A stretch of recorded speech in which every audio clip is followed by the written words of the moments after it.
1950 आणि 1960 देशाला स्वातंत्र्य मिळाल्यानंतरची ही 2 दशकं. एका नव्या देशाची निर्मिती होत होती.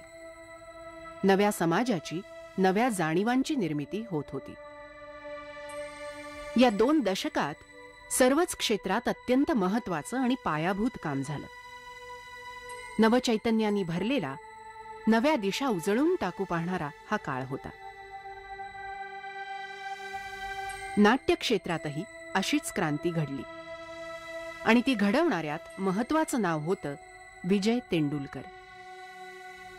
तोपर्यंत रंजनात्मकच नव्हे तर स्वप्नरंजनात्मक, भोंगळ, मध्यमवर्गीय अशा कोशात अडकलेल्या मराठी रंगभूमीला तेंडुलकरांनी सामाजिक राजकीय दृष्ट्या आशय घन बनवलं. प्रखर वास्तवाचं निर्भीड दर्शन घडवणारं असं स्वरूप त्यांनी तिला दिलं. साहजिकच तेंडुलकर अनेक वादांचे केंद्रबिंदू झाले. वास्तव दर्शन करणारा माणूस तसा होतोच. आधुनिकतेला सामोरं जाणाऱ्या वास्तवदर्शी, प्रयोगशील अशा रंगभूमीचे तेंडुलकर हे जनक आहेत.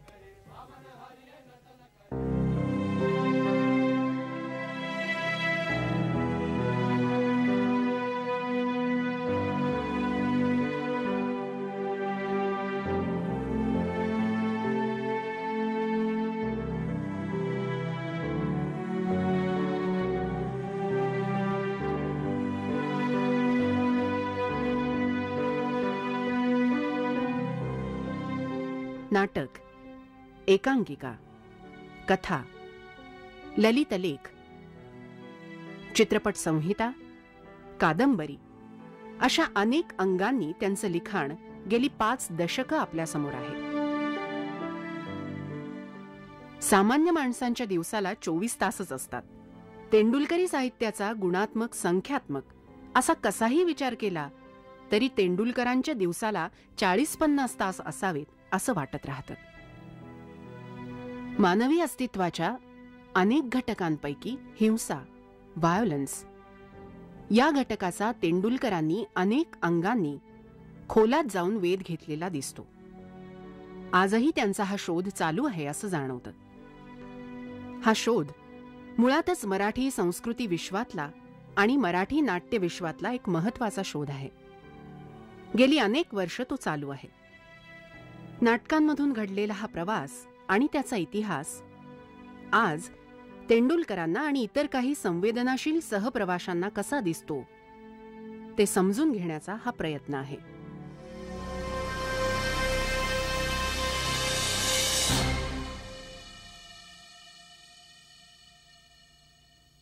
पहिला प्रश्न मला असा, किंवा जो अनेकांच्या मनातला आहे, तो मला असा विचारावा वाटतो की या मानवी हिंसेची व्याख्या तुम्ही कशी कराल? आज मला असं वाटतं, आणि त्यामध्ये शास्त्रीय सत्याचा भाग आहे असा माझा समज आहे, की माणूस हा शेवटी प्राणीसृष्टीचाच भाग आहे. माणसाला एक इतर जनावरं आणि पक्षी यांच्यापेक्षा थोड्या जास्ती ताकदीचा मेंदू मिळाला. त्यामुळे आपण माणसाने असा समज करून घेतला की आपण या सगळ्या इतर प्राणीसृष्टीपेक्षा वेगळे आहोत.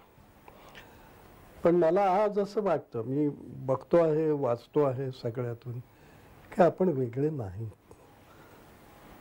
आपण सर्वार्थाने या प्राणीसृष्टीचाच भाग आहोत. या प्राणीसृष्टीमध्ये ज्या मूलभूत प्रवृत्ती आहेत त्या प्रवृत्ती आपल्यातही आहेत, त्या तशाच आहेत. त्यावर संस्कृती आणि या इतर गोष्टींचा जो परिणाम आहे तो मला आता असं वाटतं की तो परिणाम वरवरचा आहे. जेव्हा कसोटीचे क्षण येतात, कसोटीचे प्रसंग येतात, तेव्हा मला असं वाटतं की हा संस्कृतीचा मुलामा बाजूला होतो आणि शेवटी माणसांचे प्राणी होतात. त्या पुढचा जो एक सामाजिक भाग आहे, संस्कृतीचा भाग आहे. म्हणजे उदाहरणार्थ असं म्हटलं जातं की इस्लाममध्ये अधिक हिंसकता आहे, जशी ती हिंदू धर्मामध्ये नाही.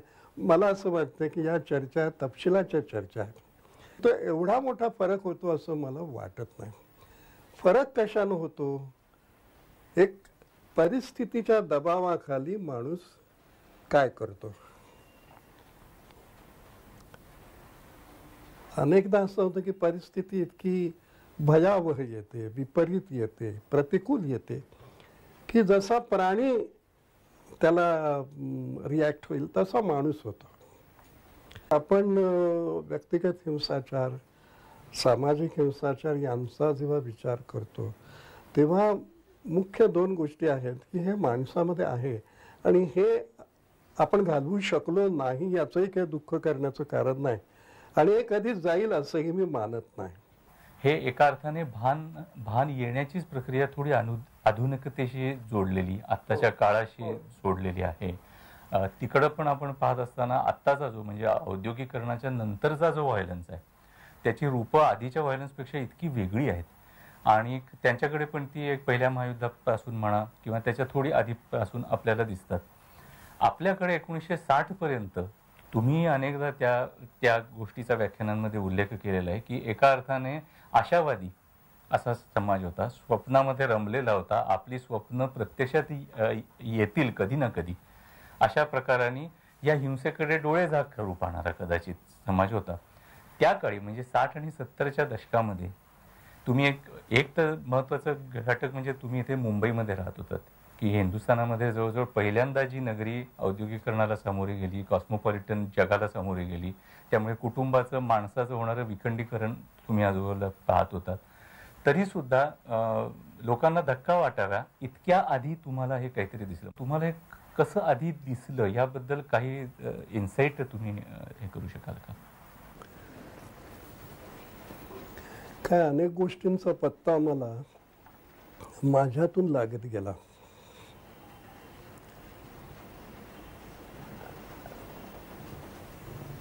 माझ्यामध्येच अनेक गोष्टी मला काही काही निमित्ताने कारणाने जाणवत गेल्या.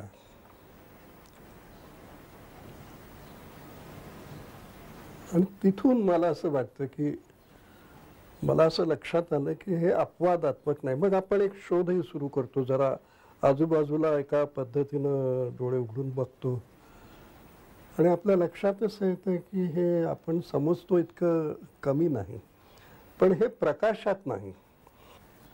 मला पहिल्यांदा जो याचा शोध लागला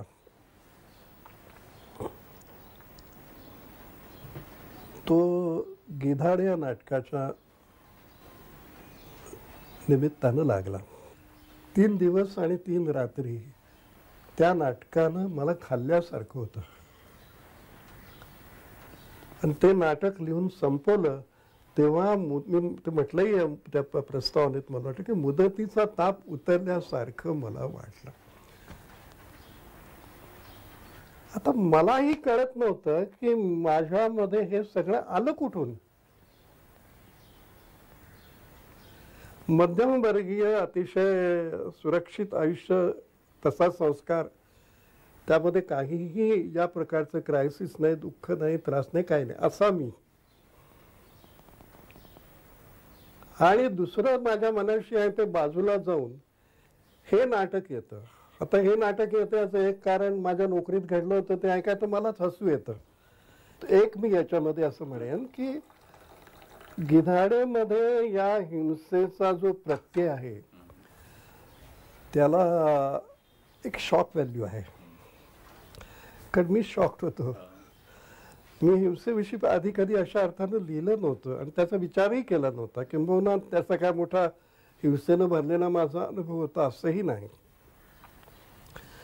तरीही इतकी प्रचंड हिंसा त्या नाटकामध्ये आली.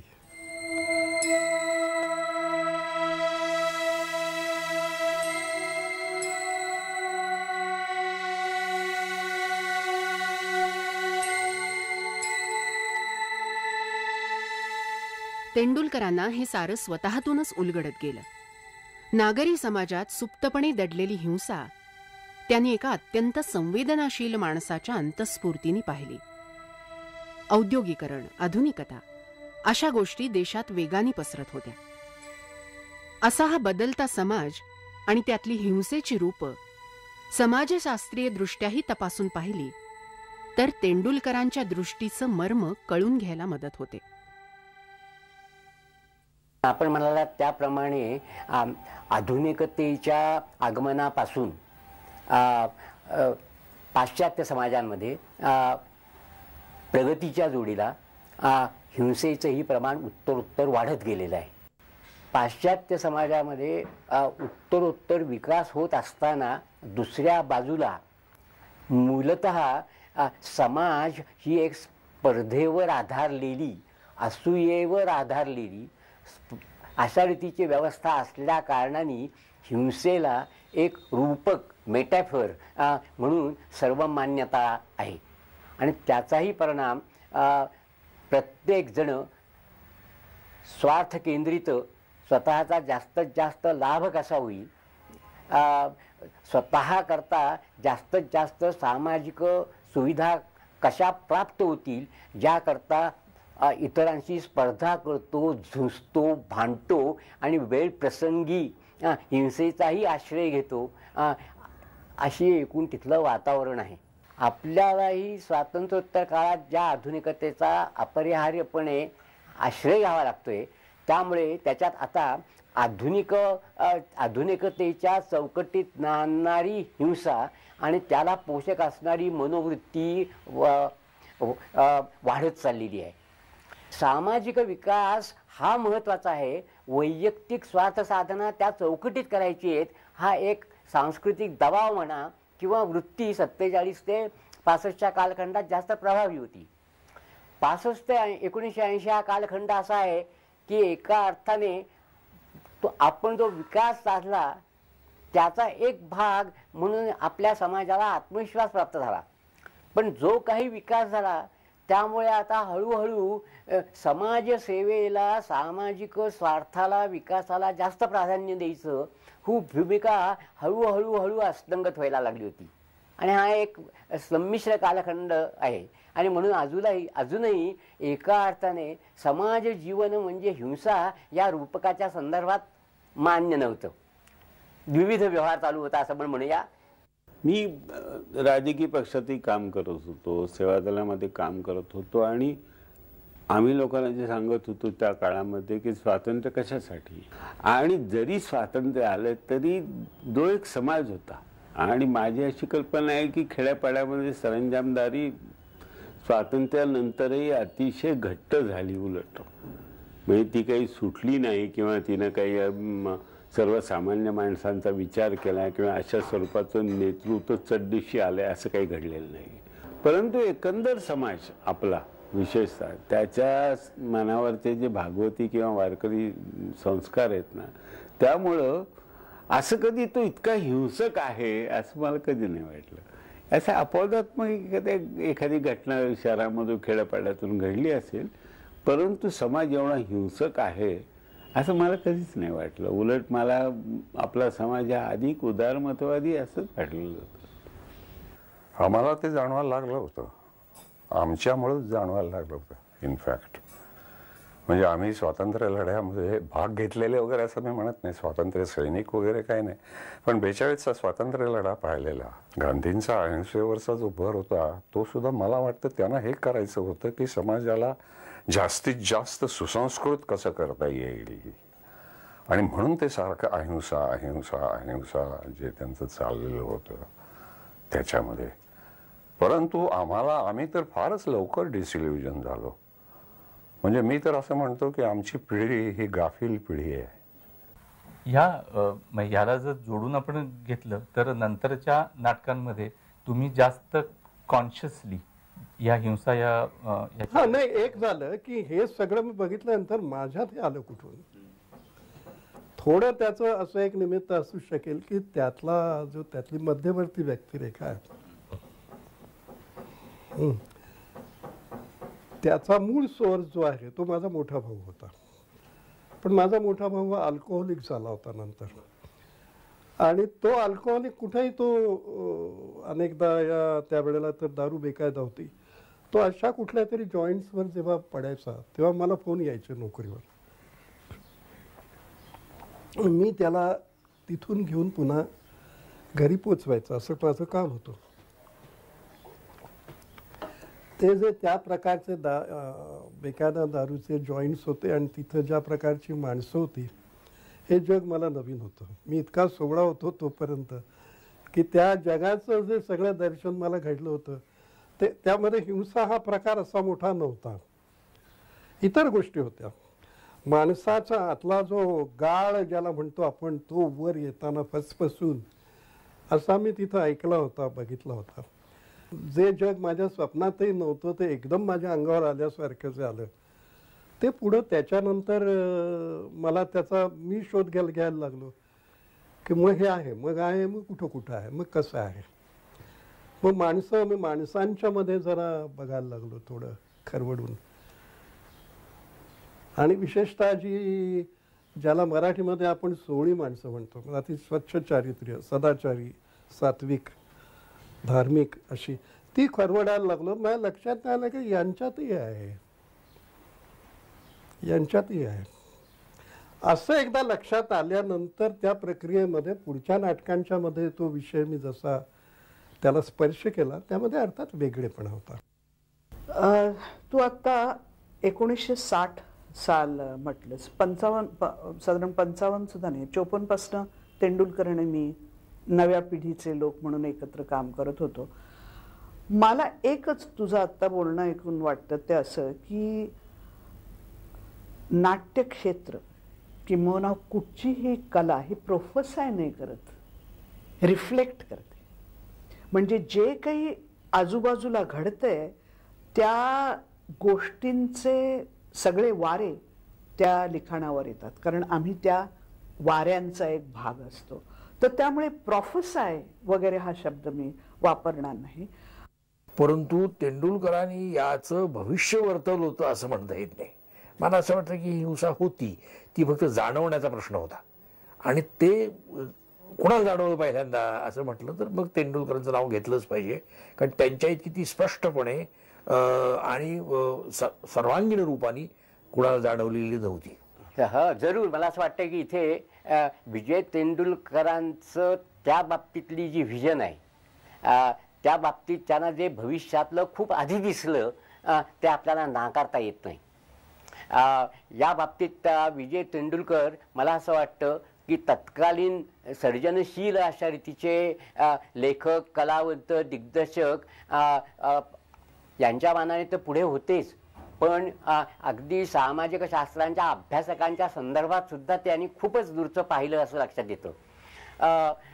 पण त्याच वेळेला आपल्याला असंही म्हणता येतं की तेंडुलकर ज्या मुंबईत वाढले त्या मुंबईमध्ये आपल्याला साधारण 1960च्या नंतर उघड हिंसात्मक अशा रीतीच्या आधुनिक धारणेला पोषक होतील अशा साप्ताहिकांना, संघटनांना, मनोवृत्तीला, व्यवहाराला, मग ती एखादी गिरणी असो कापडाची किंवा एखादा मोठा व्यवसाय असो किंवा दैनंदिन पातळीवर जी व्यावसायिक स्पर्धा चालली होती ती घ्या, हिंसा वाढत होती.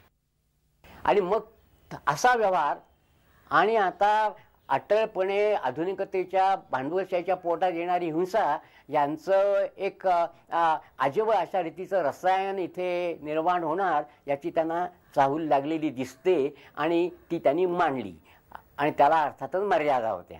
याची सामाजिक निर्णय काय बांधणीतून हा उमलतो यापेक्षा पण त्याचा नॅचरल गुण आहे हे स्ट्रेस करण्याकडे तुमचा जास्त कल राहिला. नाही, मला असं म्हणजे त्याचंही ते वय माझं तसं त्या समजुतीचं नव्हतं. मी तुला आत्ता मगाशी जे सुरुवातीला बोललो तो आत्ताचा बोललो, पण तेव्हा मी त्यामध्ये बाजूने किंवा विरुद्ध अशी काहीही भूमिका न घेता ते जगणं जे दाखवलं त्याचं आजही मला आश्चर्य आहे. पण ते जाणतेपणानं आलेलं नव्हतं, ते आलं इतकंच खरं आहे. मला असं वाटतं की विजय तेंडुलकरांना आजच्या समाजात अनुस्यूत असलेल्या हिंसेचं जसं भान आलं तसं ही हिंसा संस्थात्मक सामाजिक पातळीवर उद्भवते, सामाजिक संस्थात्मक जीवनातून पोचली जाते, त्याला अधिमान्यता मिळते, याचं फारशी जाणीव निदान तेंडुलकरांच्या आपल्याला नाटकातून आणि आता बोलाय आजच्या 2 कादंबऱ्या त्यांच्या घेतल्या तर त्याच्यातूनही व्यक्त होताना दिसत नाही. मला असं वाटतं की ते शेवटी त्याच्यामधली सामाजिकता तेंडुलकरांनाही नाकारता येत नाही अशी ती परिस्थिती झालेली आहे. कदाचित तेंडुलकरांना जी वाट चोखाळायची होती ती वाट अगदी व्यक्तीविरुद्ध व्यक्ती यांच्यामधल्या हिंसेच्या अंगाने जाण्याचीच कदाचित होती. परंतु मला असं वाटतं की ते करत असताना त्या हिंसेचे एकदा तुम्ही पदर उलगडून दाखवू लागलात की त्याच्यात ती सामाजिकता अटळपणे पुढे येते. आणि म्हणून फार तर असं म्हणता येईल की तेंडुलकरांनी अभिप्रेत होतं का तर माहिती नाही असंच म्हणावं लागेल. परंतु हे व्यक्त झालं का तर झालं. आणि कदाचित तो एक तेंडुलकरांना भेडसावणारा स्वतः लेखक म्हणून भेडसावणारा कदाचित प्रश्न असेलही. परंतु ही व्यक्तीमधली हिंसा मांडत असताना याचे कुठेतरी सामाजिक अर्थ निघतात हे जेव्हा त्यांना एकदम जाणवतं तेव्हा ते थोडेसे नाटककार म्हणून अस्वस्थ होत असावेत का काय असं बरेच वेळा माझ्या मनात येतं. आधुनिक हिंसेची वेगवेगळी रूपं पश्चिमेकडे दस्तयवस्की, काफ्का, काम्यू, सार्त्र, मिलान कुंदेरा यांनी मांडली. महाराष्ट्रातही भाऊपाध्यांसारखे तेंडुलकरांचे समकालीन लेखक ही जाणीव व्यक्त करताना हिंसेच्या सामाजिक परिमाणाचा वेध घेताना दिसतात.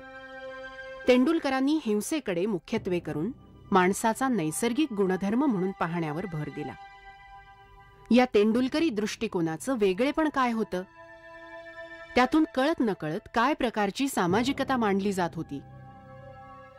मग तुम्ही त्यावेळेला ज्यांनी इतरांनी अनेक हिंसक हे दाखवले म्हणजे कामू, काफ्का किंवा दोस्टोव्स्की ते एका अर्थाने ऍब्सर्डिटी पर्यंत पोहोचतात. काही लोक सिनिक होतात.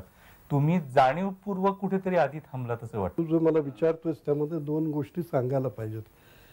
एक असं होतं की गिधाडे आणि हा जो काळ होता पुढं कन्यादानचा नाही म्हणत आहे पण गिधाडेचा काळ धरतो. या काळामध्ये माझं वाचन अतिशय कमी होतं. त्यामध्ये मी फार चोरवाटा काढत असे. माझा मोठा भाऊ हा खूप वाचणार होता आणि त्याची अशी इच्छा असायची की मी उत्तम सगळे वाचलं पाहिजे. तर तो मला द्यायचा दोस्तोव्स्की वगैरे सगळं तो मला द्यायचं. मी त्यातून असा एक शॉर्टकट काढला होता की त्यालाच विचारायचं काय आहे यात. तो मला इतकं चांगलं समजावून द्यायचा की पुस्तक उशाला घेऊन मी झोपायचा आहे. मला वाटतं तेंडुलकरांना आपल्याकडच्या आजच्या समाजामध्ये जी हिंसा भरलेली आहे ती दिसते, पण ती कशी येते, का येते, कोणत्या संस्थात्मक अशा रीतीच्या आकृतीबंधांनी निष्पन्न होते हे जाणवलेलं तरी नाही. आणि जाणवलंच असलं तर त्याचा नीट उलगडा करून घेण्याचा त्यांनी स्वतःशी तरी किती प्रयत्न केला याबद्दल मी साशंक आहे. अनेक समर्थ कादंबरीकार, नाटककार, कथाकार झाले की ज्यांनी नव्या उगवत्या औद्योगिक आधुनिक समाज जीवनाला भिडताना त्या हिंसेचा संस्थात्मक पाया, त्याची संस्थात्मक चौकट आणि त्याचं संस्थात्मक समर्थन हेही लक्षात घेतलं. आणि म्हणून 3-4 उदाहरणं घेतो मी. कादंबरीकारांच्यातला सर्वश्रेष्ठ युरोपीय कादंबरीकार जर दस्तयेव्स्की घेतला तर दस्तयेव्स्की फक्त ही अशी हिंसा आहे असं बोलून थांबत नाही. ती हिंसा तशी का घडते, नित्याची बनते याचा तो अतिशय जाणीवपूर्वक तलाश घेतो. हे खरं आहे. तो तलाश घेण्याची त्याची रीत ही समाज विज्ञानांची नाही. तो त्या खटाटोपात पडला नाही किंवा या बाबतीमध्ये त्याने असा कुठला दावा केला नाही की आता काहीतरी एक मेटाफिजिकल किंवा तत्वज्ञानात्मक अशा रीतीचा अभ्यास व्यासंग करून मी त्या हिंसेला भिडतो. पण हिंसेला भिडत असताना कुठेतरी वैयक्तिक पातळीवर आणि म्हणून एक कादंबरीकार म्हणून त्याने या प्रश्नाचा सामाजिकतेशी संबंध जोडला. दुसरं उदाहरण काफकाचं. काफका वाचल्यानंतर कुठलाही वाचक जो आहे त्याला समाज विज्ञानांचा अभ्यास करायचा वाटणार नाही, पण तो त्या ठिकाणी अतिशय अस्वस्थ बनेल. तेंडुलकरांची एक काय तत्ववैचारिक आयडिओलॉजिकल अशी भूमिका आहे आणि त्या तत्ववैचारिक भूमिकेची परिणती कशात होते तर होमो होमिनी लुपुस, मनुष्य दुसऱ्या माणसाची श्वापदासारखा वागतो, लांडग्यासारखा वागतो, याच्या हे मांडायचं एवढं तेंडुलकर अभिप्रेत आहे. आणि ते मांडलं की आपण मानवी जीवनासंबंधी मानवी संबंधांसंबंधी अंतिम सत्य मांडलेलं आहे अशी तेंडुलकरी भूमिका आहे. आणि त्यामुळं ॲब्सर्डिटी शक्यच नाही. या बाबतीत मला असं वाटतं की परत तेंडुलकर एक अव्वल दर्जाचे मोठे गुणवत्ता असलेले नाटककार आहेत, पण या बाबतीमध्ये मात्र आपल्या मराठीतल्या मराठी भाषक निदान मध्यम वर्गासारखेच एक भावूकपणे फक्त अनुभव नावाच्या संदर्भातच जगाचा उलगडा करू पाहतात किंवा ती पोज मिळवतात. आजच्या आधुनिक विचारवंत वर्गाला, मध्यम वर्गाला कुठेतरी हा समाज काय आहे हे नीट विश्लेषणात्मक पातळीवर, तात्विक पातळीवर उलगडून घ्यायचं नाहीये, त्याला सोयीस्कर अशा रीतीची ती गोष्ट आहे. मग तुमच्या पत्रकारितेचा त्याशी काही संबंध आहे का? आणि हे जाणीवपूर्वक किती झालं, अजाणता किती झालं? तुम्ही कारण पत्रकार एक तर ॲब्सोल्युटिकडे जाऊ शकत नाही, कारण ॲब्सोल्युटी आली तर पत्रकारिता संपते, तो सिनिसिझम पर्यंत जाऊ शकत नाही.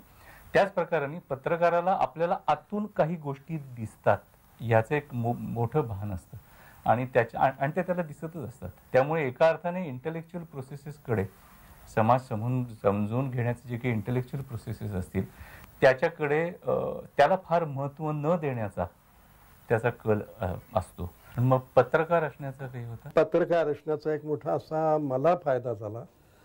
सगळ्यांना होतो असं नाही, पण मला असं झालंय की आपण एका अर्थानं जगाच्या तिठ्यावरती उभे असतो. म्हणजे गुंतलेले तर कशात नसतो, पण सगळं दिसत असतं. त्या एका पोझिशनचा फायदा मला असा झाला की अनेक गोष्टी माझ्या नजरेत राहत आल्या. माझं व्यक्तिगत आयुष्य, माझ्या भोवतालचे अर्धा डझन आयुष्य इथं ते थांबू शकलं नाही.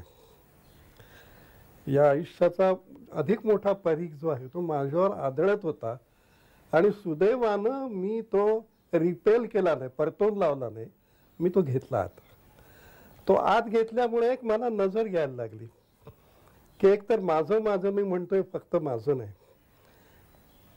किंवा दुसऱ्याचं असं मी म्हणतो ते एका अर्थानं फक्त दुसऱ्याचं नाही, ते माझंही आहे. ही समजूत जी आहे ती बहुधा त्यातून मला पत्रकारितेनं दिली असावी.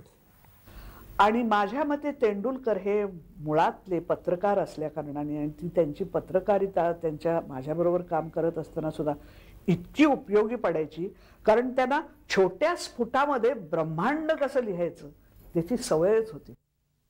त्यामुळे त्यांना क्लायमॅक्सेस म्हणजे काय, धाडकन अनपेक्षित धक्का देऊन पडदा कसा पाडायचा हे होतच.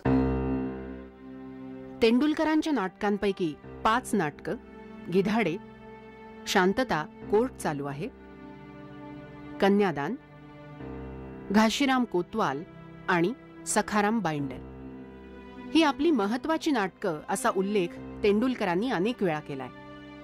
या नाटकांमधून मानवी हिंसा हा विषयही वेगवेगळ्या पद्धतीने हाताळला गेलाय. त्या अर्थाने ही 5 सर्वात ठोस उदाहरणं आहेत. त्यातलं पहिलं आणि धक्का देणारं नाटक म्हणजे गिधाडे. काय काकाचं डिपार्टमेंट सेलिब्रेट करायला जमलो आपण? काय हे पप्पाला काय वाटेल? म्हणजे तू गप्प बस, एका आतरी बाहेर काढीन तुझी. मला जळले सांगतो तुला. दारुडा साला काय गमजा करतो रे?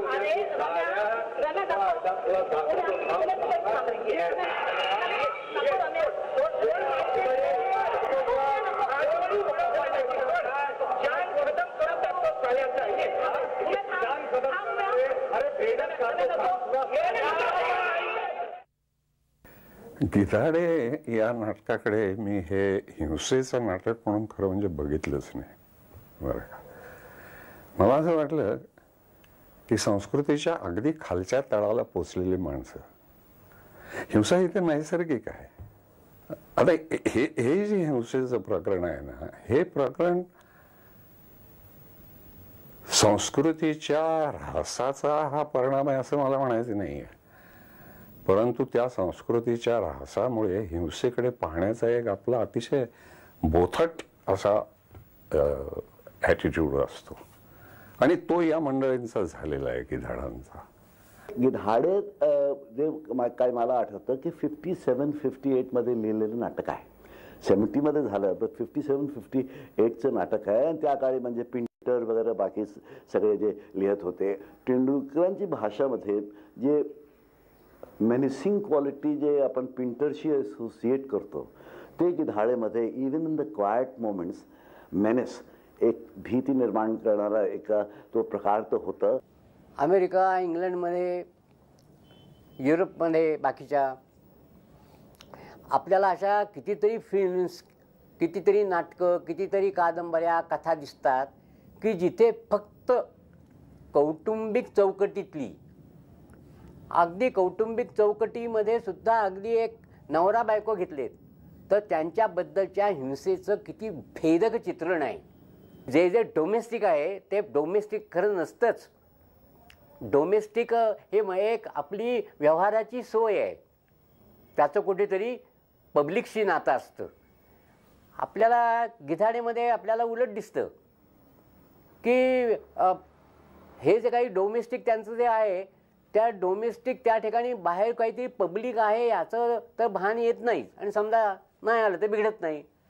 मग डोमेस्टिक म्हणजे काय? मग हे त्यांचं ते कुटुंब जे आहे हे कुटुंब कसं काय आहे, त्याचं प्लेसमेंट काय आहे, त्याचं लोकेशन काय आहे, ते कुठे आहे का ते आपलं एक तरंगत बेट आहे. गिधाडेचा किस्साच जर सांगायचा तो असा की आमच्याच एका मित्राचं जे आयुष्य होतं, अतिशय क्रिएटिव्ह मित्र होतं, तो आपल्या घरच्या लोकांकडे कसं पाहत असेल या संबंधीचं ते नाटक.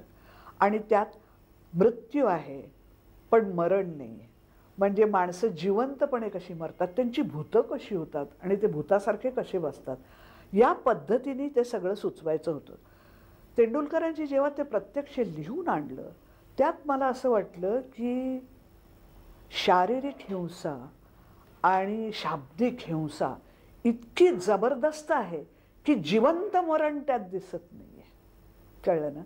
आणि तिथे आमची फाटाफूट झाली कलात्मक दृष्टीने की मला असं वाटलं की नाही, तेंडुलकरांचा आता मार्ग काहीतरी ठरत जाणार आहे.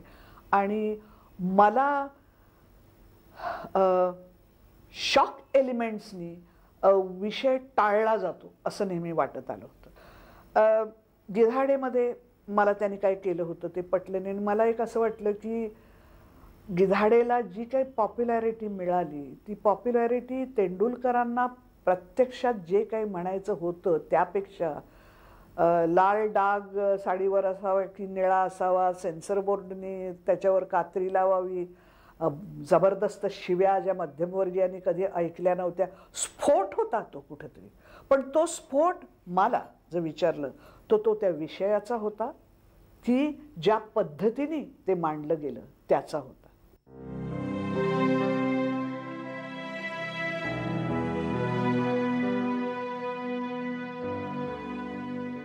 आत्महत्येतला आनंद फार मोठा असतो, जगण्याच्या वेदनेहून मोठा. प्राण उधळावा तेव्हा तो असल्याचं भाग्य लक्षात येतं, प्राण प्राणापलीकडे जपावा तेव्हा तो उधळण्याच्या लायकीच असल्याचं पडतं. काय काय गंमत आहे. पुन्हा पुन्हा तेच तसंच जीवन हे असं आहे, जीवन हे तसं आहे, जीवन हे अमुक आहे, जीवन हे तमुक आहे. जीवन हा टरटरा फाटत जाणारा ग्रंथ आहे. जीवन हा स्वतःलाच डंख मारणारा महाविषारी सर्प आहे.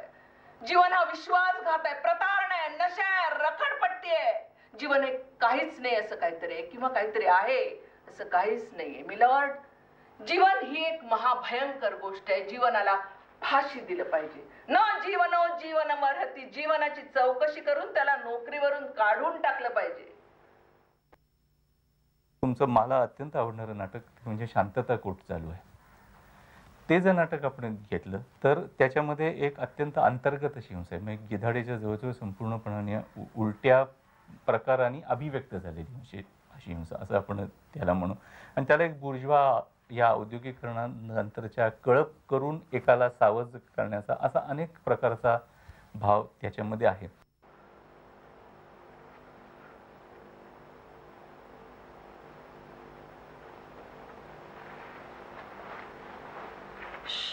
गप्प बसा सगळे देवासारखे. मुलांनो, हे सर्व कोण? हे 20व्या शतकातील सुसंस्कृत माणसाचे अवशेष. पहा त्यांचे चेहरे कसे क्रूर दिसतात. त्यांच्या ओठावर झिजलेले सुंदर सुंदर शब्द आहेत. पोटात अतृप्त वासना आहेत.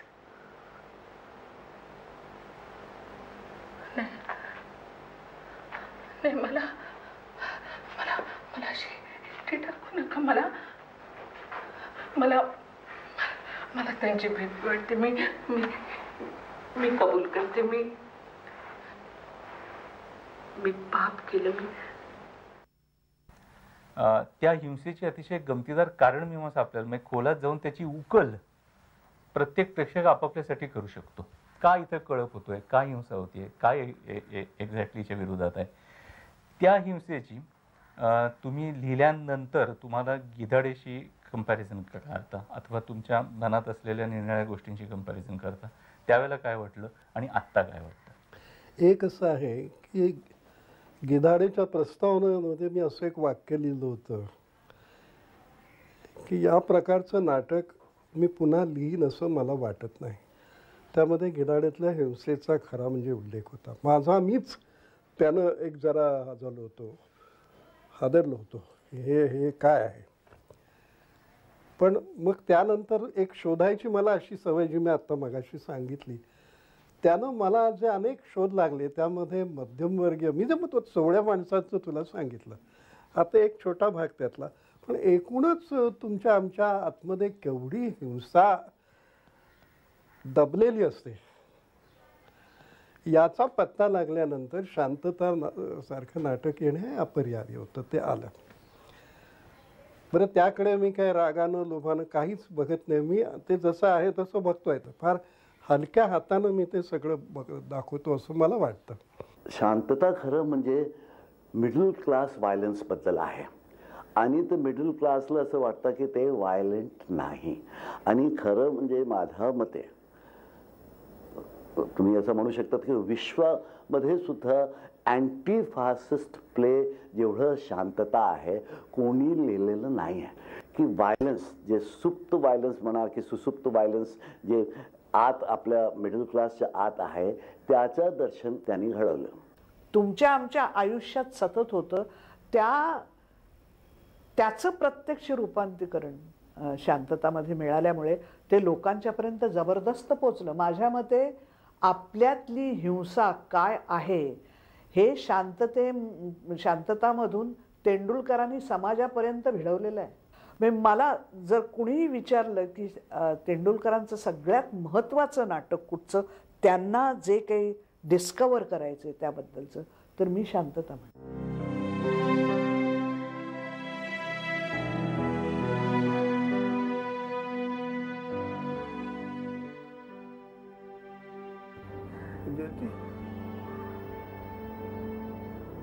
आपण तुझ्यावर काय तपासून प्रेम केलं ते प्रेम खोटं नव्हतं. ते प्रेम खरं होतं.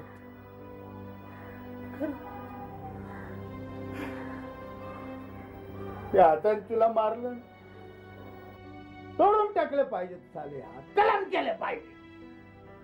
नाही आता नाही थांबणार, हात तोडून ज्योतीला अर्पण करणार, म्हणजे तरी तिला कळेल की अरुणचं तिच्यावरचं प्रेम आखर खरं होतं.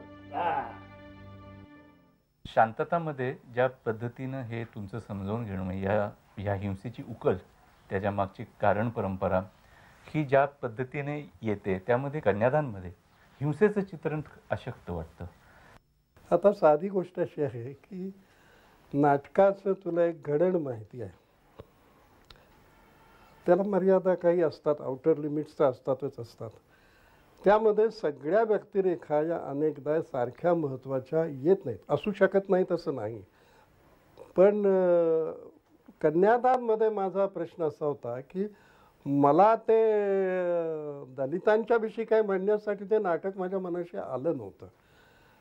माझ्या मनाशी ते आलं की माझ्या पिढीविषयी मला काही म्हणायचं होतं. त्यामुळे त्यातली मध्यवर्ती व्यक्तिरेखा तो नाथ देवळालीकर तो खरा म्हणजे अर्धा अधिक मीच आहे. आणि त्यात माझ्या पिढीतले अनेक सज्जन माणसं आहेत.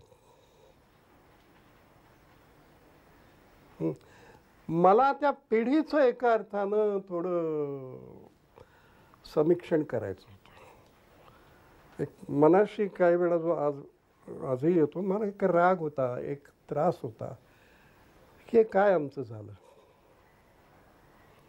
ॲक्युजेशन नाही, आरोप नाही, पण मला राग मात्र होता की असं असं कसं झालं. तो जो नाथ देवळालीकरचा भ्रम आहे की या प्रकारे कुणाच्या तरी आयुष्याशी प्रयोग केल्यानं समाज बदलतो.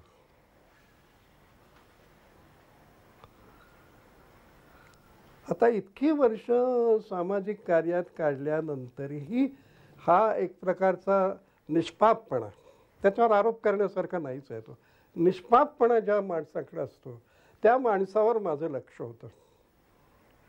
त्याला मी एक असं समज, थोडं नाटक कोर्टाची केस नसते, पण त्याला मी असं समज आरोपीच्या पिंजऱ्यातच जवळजवळ मला उभा करायचा होता. बाकीच्या गोष्टी ज्या होत्या त्या त्याच अनुषंगानं आल्या. सशक्तपणे हिंसा अभिव्यक्त होणं हा प्रकार कन्यादानमध्ये होत करताना मला दिसत नाही. तर माझ्या समजुतीने तरी कन्यादान हे काही तेंडुलकरांचं फार यशस्वी नाटक मी स्वतः मानत नाही. तर त्याला एक महत्त्वाचं कारण असं आहे की तेंडुलकरांचा या नाटकामध्ये काही प्रमाणात निर्णय झालेला नाही की शोकांतिका कुणाची करायची. कन्यादानमध्ये माझी त्यांच्याशी चर्चा झाली नाही, पण मला एक मुळात असा प्रश्न पडला होता की तो जो कोणी दलित त्या सुसंस्कृत ब्राह्मणी घरात येतो, ज्याच्यात त्यांच्या मुलीचं लग्नही होतं, तो इतका वाईट दाखवायची गरज होती का? म्हणजे वास्तविक तो माणूस वाईट करणं यात तेंडुलकरांना दलित वाईट आहेत, तेंडुलकरांना दलितांशी लग्न ब्राह्मण मुलीचं होऊ नये असं वाटतं, असं मत नव्हतं. आणि म्हणून इथंही पुन्हा मला त्यांची पत्रकारिता दिसते की कशामुळे छान मथळा निर्माण होऊ शकतो, कशामुळे वादंग निर्माण होऊ शकतात, आणि कशामुळे आपल्याला जो काही विषय मांडायचा आहे तो विषय वेगळ्या टँजंटनी का होईना परंतु डिवचून पुन्हा जागा होऊ शकतो.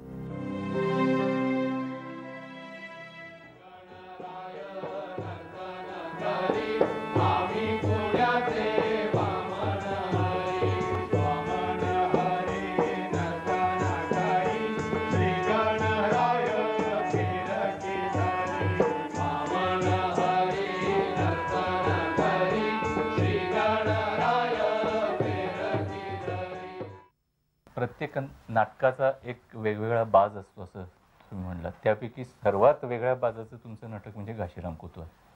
सुद्धा जवळजवळ सर्वांग परिपूर्ण असलेलं हे नाटक जे आहे त्याचा जो प्रत्यक्ष रंगमंची आविष्कार होता तो थोडा सुखद अनुभव देणारा होता असं तुम्हाला वाटतं का? त्या नाटकाचा बाहेरचा एक घाट लोक नाट्याच्या बाजूनं येऊ लागल्यानंतर संगीत हा त्यामध्ये नाईलाजानं आलेला प्रकार आहे. आता हे तू एकदा लक्षात घेतलंस की त्या नाटकामध्ये संगीत किती असावं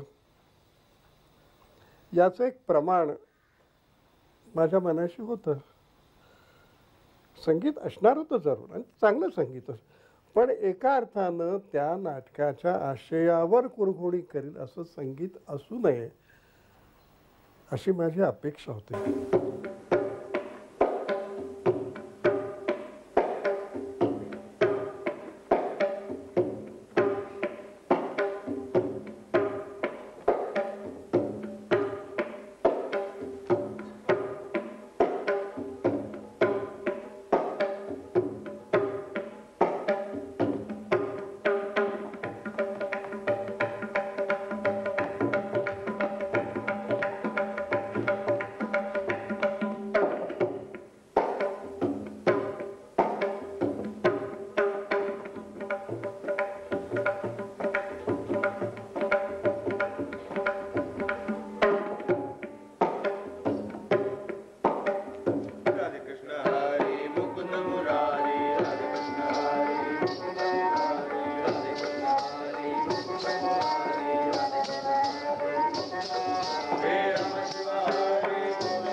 पण त्याच्या मूळ प्रयोगामध्ये सुद्धा संगीत भास्कर चंदावरकरांनी इतकं चांगलं दिलं की त्या संगीतासाठी ते नाटक त्यातला आशय न पटून सुद्धा माणसं पुन्हा पुन्हा बघतात, आजही बघतात.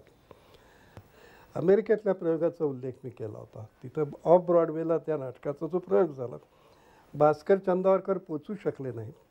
जुजबी त्यांनी काहीतरी माणसं आणली, मराठीतल्याच चाली ठेवल्या होत्या, पण ते संगीत इतकं जुजबी होतं की नाटकाचा आशय खऱ्या अर्थानं रंगमंचाच्या पलीकडे श्रोत्यांच्या मध्ये जाताना मी बघत होतो. आणि मराठी इतकं संगीत दुसऱ्या कुठल्याही भाषेतल्या त्याच्या प्रयोगामध्ये नव्हतंच. बी.व्ही. कारंतने सुद्धा त्याचा जो प्रयोग केला होता हिंदीमध्ये केला, त्यांनी त्यामध्येही इतकं संगीत नव्हतं. तू म्हणतोस हे बरोबर आहे की ते संगीत नाटक त्या अर्थानं नाही, ते आशयासाठी लिहिलं गेलेलंच. आणि एका इतर अनेक नाटकं माझी महत्त्वाची जी आहेत तसंच ते एका अस्वस्थतेतून आलेलं नाटक आहे. माझ्या मते हे अत्यंत एका लेव्हलला अतिशय लिरिकल आणि अतिशय रोमॅन्टिकही आहे एका बाजूला, पण एका बाजूला अतिशय दाहक आहे. त्यामुळं त्यांनी त्याला संगीतक म्हणून करणं हे फार महत्त्वाचं होतं. याच्या पहिल्या भागामध्ये पूर्वरंग ज्याला आपण म्हणतो त्यामध्ये तो समाज आणि तो समूह जो आहे तो समूह एस्टॅब्लिश करण्यासाठी म्हणून अनेक अंगाने ते आपण जातो. मी फुलवत जातो ते, आणि सुरुवातीला छान गोडगोड छान चाललंय असं ते मुद्दाम केलं. वास्तविक माझ्यावर टीका अशी झाली की I am making more entertaining play. खरंच असं नाही आहे. मी लोकांना झुलवत गेलो असं करत आणि ते नंतर पूर्वरंगानंतर प्रत्यक्ष जो नाटकाचा थीमॅटिक भाग सुरू होतो त्यानंतर जे तबले असतात किंवा पखावज किंवा मृदुंग यांच्या तालावरती जाणारं नाटक पुढे ताशाच्या जवळ येतं आणि ताशाचा टणत्कार घेऊन त्या कॅरेक्टर्स देतात. आणि एक प्रकारे जो पदन्यास हा अतिशय नाजूकपणे चाललेला असतो तो आता असा हळूहळू त्याचा एक वेग वाढत जातो, त्याची ती संबंध संगीतातली जी डेन्सिटी आहे ती वाढत जाते आणि अशा पद्धतीने त्यातला हिंसपणा त्या कॅरेक्टरचा यायला लागतो.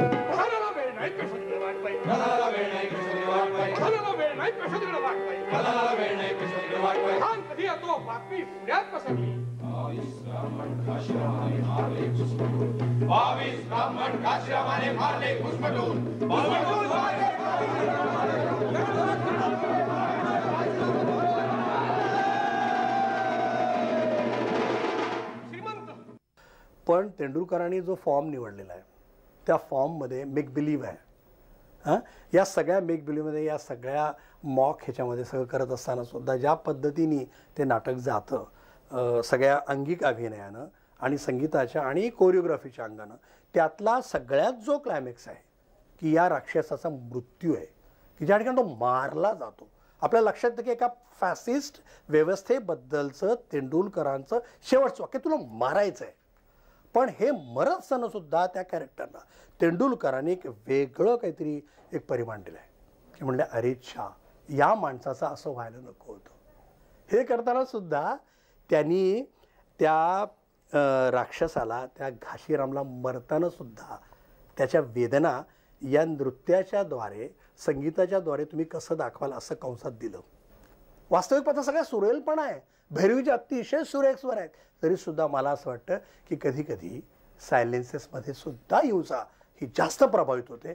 कधी कधी अतिशय गोड अशा करुण स्वरात सुद्धा ती हिंसा अतिशय अधोरेखित होते. अशा पद्धतीचं एक कल्बिनेशन त्या घाशीराममध्ये हिंसेचं कसं वापरता येईल, म्हणजे म्युझिकद्वारे आणि कोरिओग्राफीच्याद्वारे आणि अभिनयाच्याद्वारे, विशेषतः अंगिक अभिनयानं, असा एक भाग त्यातला एक क्राफ्ट म्हणून विचाराल मला तर मला करता आलं असं वाटतं मला. तेंडुलकरांनी ते लिहित असताना त्याच्या आधी खेळे हा प्रकार पाहिला होता. ही माझ्या मते त्यांच्या रचनेतलाच एक भाग म्हणून आहे. मला एक आठवतंय की एक टीका त्यावेळेला जी माझ्या कानावर आली होती, जी जब्बारवर केली गेली होती, आणि त्यात असंही म्हटलं होतं की हा विजयबाईंचा शिष्य, त्यामुळे ते फॉर्म फार फुलवतात आणि मग जे काही प्रखर आहे त्याची प्रखरता कमी करतात. मला स्वतःला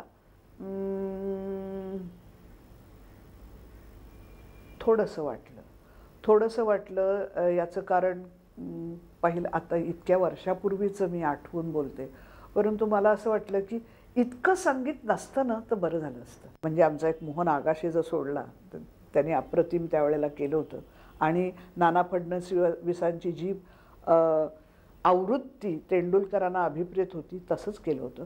पण बाकी सगळ्यांच्याकडे पाहत असताना मला असं वाटलं की यांना जर त्यांच्या बाजूचा हा फॉर्मचं जे वेष्टन आहे ते काढलं असतं तर ते जास्त प्रखर झालं असतं.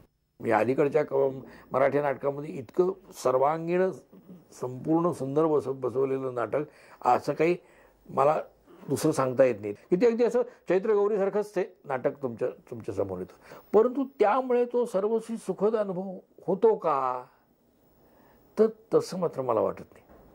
मला असं वाटतं की तरीही त्याच्यामधली कठोर निष्ठुर हिंसा, त्याच्यामधलं ते नानाचं थोडं बहुत जे काय राजकारण येतं ते राजकारण नाही म्हणलं, ते कुठंतरी तुमच्या याच्यामध्ये हे होतच राहतं, मनामध्ये त्याचे प्रतिध्वनी उमटतच राहतात, आणि म्हणून खरं त्याला एवढा विरोध झाला, नाही तर एरवी विरोध होण्याचं काही कारण नव्हतं.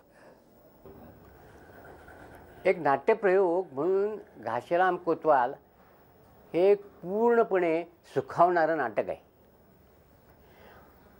आणि ते इतकं सुखावणारं नाटक आहे म्हणूनच त्याची एवढी चलती झाली असं मला वाटतं. इतकं सुखावणारं की तेंडुलकरांनी असं मानूया घाशीराम कोतवालच्या मागची एक व्यापक राजकीय चौकट, इतकं करा त्यामागची एक व्यापक ऐतिहासिक चौकट सांगण्याकरता, निर्देश करण्याकरता जी काही धडपड केलेली आहे ती सुद्धा कोणाच्या मनात जागी नाही. मला असं वाटतं पण जसं नाटक सुखद झालं, कारण त्याच्यात तेंडुलकरांच्या जोडीला दिग्दर्शक, त्याच्यातले भूमिका करणारे सर्वच जण येतात ना, कारण तो परफॉर्मन्स आहे एकट्या तेंडुलकरांचं काय. पण अगदी निव्वळ नाटक म्हणून घेतलं, संहिता म्हणून, तर मला असं परत वाटतं तेंडुलकरांचा घाशीराम कोतवाल त्यांच्या इतर नाटकांपेक्षा अधिक व्यापक सामाजिक, सांस्कृतिक, राजकीय, ऐतिहासिक चौकटीला भिडलेलं दिसतं. हा एक आभास आहे. ती तेंडुलकरांच्या अशी मी म्हणेन क्राफ्ट्समनशिपचा भाग आहे, आणि क्राफ्ट ही असली पाहिजे म्हणतो.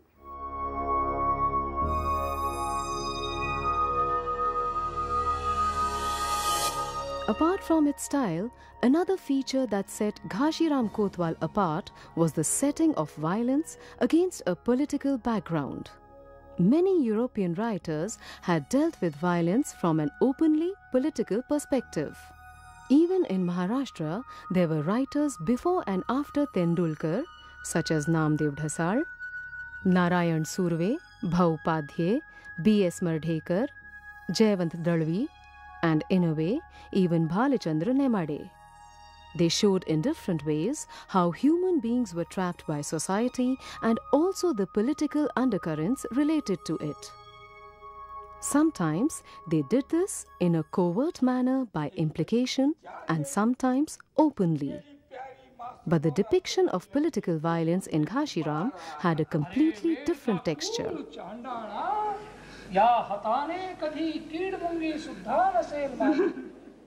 घाशीराम कोतवालला तर एक त्यावेळची राजकीय परिस्थितीच कारणीभूत होती.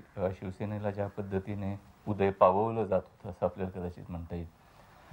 त्या अर्थाने हे राजकीय नाटक असं म्हणायला हरकत नाही. अनेक जण मानत नाही. तर या राजकीय नाटकांनी बऱ्याच बाकीचे वाद आपण बाजूला ठेवू, आपल्या कोरच्या विषयाशी जर जाऊन भिडलो आपण, तर या राजकीय नाटकातली हिंसा त्या तत्कालीन सामाजिक स्वरूपामधून लोकांना थेट जाणवत होती का?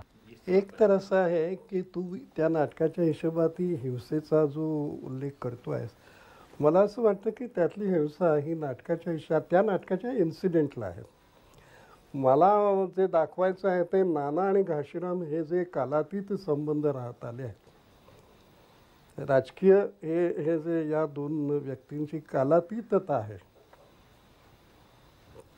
की नाना असला की घाशीराम असतो, घाशीराम असला की एक नाना असतोच, हा जो भाग आहे हा भाग माझ्या दृष्टीनं मला त्या नाटकाच्या मध्यभागी ठेवायचा होता आणि एका विशिष्ट सामाजिक परिस्थितीमध्ये ठेवायचा होता. त्याचं कारण असं की सामाजिक परिस्थिती हा त्यातला एक मोठा घटक मला दाखवायची गरज होती. मी त्या नाटकाच्या घाटाकडे सुद्धा कसा पोहोचलो तो अशा गरजातून पोहोचलो. तेंडुलकरांच्या व्यक्तिमत्वामध्ये वैयक्तिक काही जे घडत असतं सामाजिक सगळ्या परिणामांच्यामुळे किंवा राजकीय परिणामांच्यामुळे, या अशा वैयक्तिक स्वरूपाच्या व्यक्तिरेखांच्या गोष्टी त्यांच्या पूर्वीच्या नाटकात आल्या. घाशीराम कोतवाल हे पहिलं नाटक असं आलं की ज्याच्यामध्ये एक मोठा समुदाय, एक समूह त्यांनी कल्पिला. मला स्वतःला जर आज विचाराल, आज 2005 तर ते कुठल्या तरी एका फॅसिस्ट ऑर्गनायझेशन पुरतंच ते होतं मर्यादित असं मला नाही वाटत.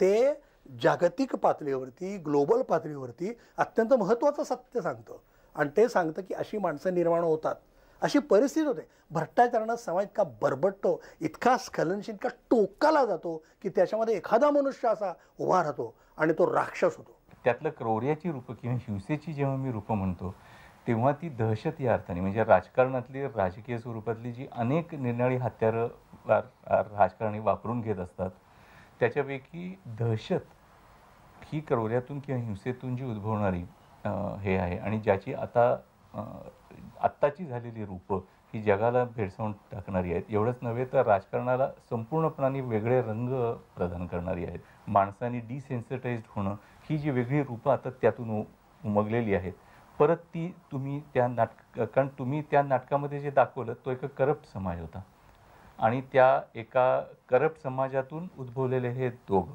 आणि त्यांचं या समाजावर होणारं जे प्ररूप आत्ताचं आहे, जे आता आपल्याला संपूर्णपणाने हिंदुस्थानात पण मी घाशीराम लिहितानाही माझ्या मनाशी होतो ते आत्ताच होतं. इतिहासही माझा विषय, संगीत हा माझा विषय नाही, इतिहासही माझा विषय नाही. मला त्याचं एक कालातीत स्वरूप जे हवं होतं त्यासाठी मी तो घाशीरामचा जो प्रसंग आहे, जो फार छोटा प्रसंग आहे, तो माझ्या मनाशी आला. घाशीरामचा प्रसंग येऊन पुढं नाटक माझ्या मनाशी आलेलं नाही. त्यातला आशय माझ्या मनाशी होता, त्या आशयाच्या हिशोबात माझ्या ज्या गरजा होता त्यामध्ये तो प्रसंग एक गरज झाली. आता त्यातला जो क्रौर्याचा भाग आहे तो एका अर्थानं त्या इतिहासाच्या त्या काळामध्ये तो रोजचा होता आणि त्याविषयी कोणी काय वाटण्याचाही प्रश्न नव्हता. घाशीराम कोतवालचा प्रयोग जेव्हा मी पाहिला तेव्हा हे राजकीय नाटक आहे असं मला सुतराम वाटलं नाही. नाना फडणवीसांना चिमटे काढता काढता ब्राह्मण समाज त्यात दुखावला जाईल हे माझ्या डोक्यात नाही आलं. आणि मला कित्येकदा असं वाटतं की जर त्याच्यावर इतक्या प्रक्रिया आणि इतक्या त्याच्यावर प्रतिक्रिया मिळाल्या नसत्या तर घाशीराम कोतवाल हे पॉलिटिकल प्ले आहे हे लिहिताना तेंडुलकरांच्या डोक्यात असेल किंवा काय याबद्दल मला शंका आहे. त्याला राजकीय जे रंग मिळाले ते नंतर मिळाले. घाशीराम कोतवाल सारख्या नाटकाचा जेव्हा आपण विचार करतो तेव्हा आपल्याला दोन गोष्टी लक्षात घेतल्या पाहिजेत. एक म्हणजे त्याच्यामध्ये एक राजकीय भाग आहे, शंकाच नाही. आणि तो भाग असा आहे की जोपर्यंत जितक्या प्रमाणामध्ये घाशीराम ही सत्तेचा विचार करतं आणि त्या सत्तेची जी सगळे स्रोत आहेत ते स्रोत शेवटी तत्कालीन राजकारणात जाऊन भेटलेले, त्या अर्थाने ते राजकीय आहे. परंतु होतं असं की पुन्हा तो जो एक जेव्हा घाशीराम हिंसा करू लागतो तेव्हा त्या हिंसेचं जे वर्तुळ आहे त्या वर्तुळामध्ये घाशीराम तर अडकून पडतोच, पण खुद्द तेंडुलकरही अडकून पडतात असं वाटतं. आणि त्यामुळे मग त्या पहिल्या अंकाच्या शेवटी जे राजकीय विधान येतं ते विधान हळूहळू मागं मागं मागं मागं मागं पडत जातं. आणि उरतं काय तर येन केन प्रकारेनं शहराचा कोतवाल झालेला हा घाशीराम, त्याला मग सूड, हिंसा, छळ लोकांचा हे करण्यामध्ये एक प्रकारचा कैफ चढतो. तो कैफ त्या नाटकामध्ये आहे. आणि मग तिथून ते राजकारणापासून हटत जातं.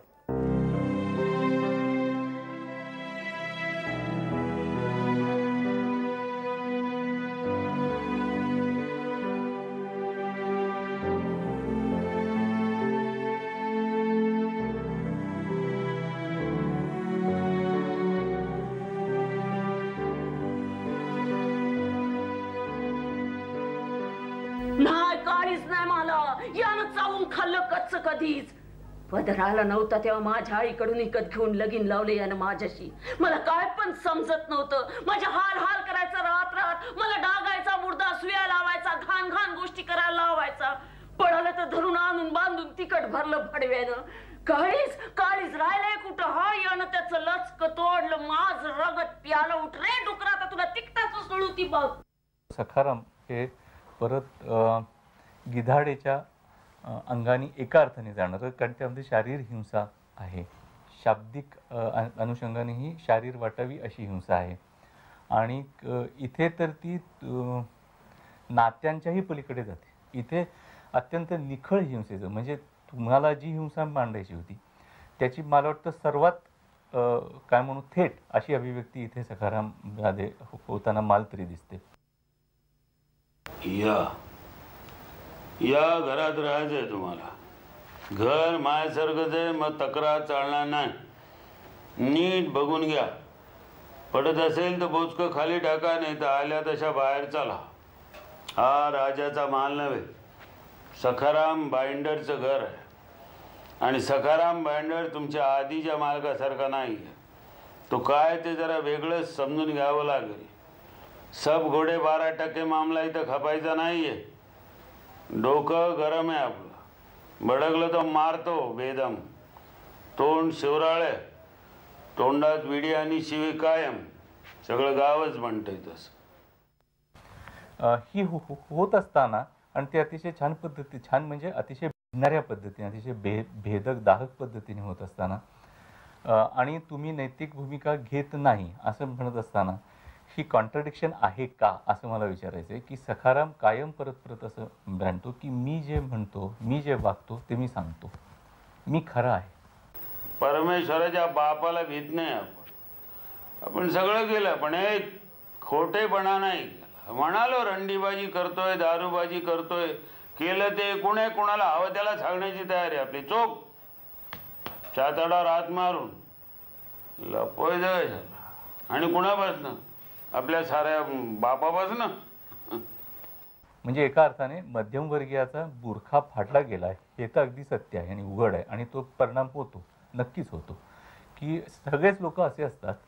काही लोक झाकतात आणि काही लोक झाकत नाहीत. सखारामला पण जर या नैतिक भूमिकेमध्ये अडकवलाच नसतात, कारण रस्त्यावरती दिसणारा सखाराम हा पांढरपेशान इतकाच फसवतो का एक प्रतिनिधी म्हणून जर आपण पाहिलं तर. आणि मग तो फसवणाराही असता ती हिंसेची कदाचित ही अतिशय बेसिक अशी रूप हातात लागली असती का. म्हणजे एक गोष्ट नक्की मिळाली त्याच्यासाठी एक गोष्ट गेली का. एक तर असं आहे की तू ज्या पद्धतीनं ते नाटक समजावून घेतोय सखाराम, मला असं वाटतं की सखाराम हिंसक आहे. हिंसक या अर्थानं आहे की तो हाणामारी करतो, त्या बायकांना मारतो. तो म्हणजे तो सगळ्या बायकांना मारतो असं नाही आहे खरं. तो लक्ष्मी हा जो घटक आहे तो घटक त्याच्या सारखा मार्गात त्या नाटकात यायला लागतो पुढच्या भागात. पण हे खरं आहे की त्याच्यामधलं ॲग्रेशन ज्याला आपण म्हणतो आक्रमकता ही मोठी आहे. आता ही स्वतंत्रपणानं मी बघत नाही रे. मी पुन्हा सांगतो मगाशी जे ते अरुण आठवले की एका परिस्थितीमध्ये जी माणसं वाढतात ती अहिंसक असू शकत नाहीत असं मी बघितलेलं आहे. त्या हिंसेचं रूप कुठलं असेल, प्रमाण किती असेल हा यामध्ये फरक होईल. पण मला असं वाटतं की सखाराममधली हिंसा मी स्वतंत्रपणाने हिंसा मानत नाही. मी सखाराम मला हे आवडेल की सगळी व्यक्तिरेखा म्हणूनच त्याच्याकडे बघितलं जातं. तो समग्र आहे.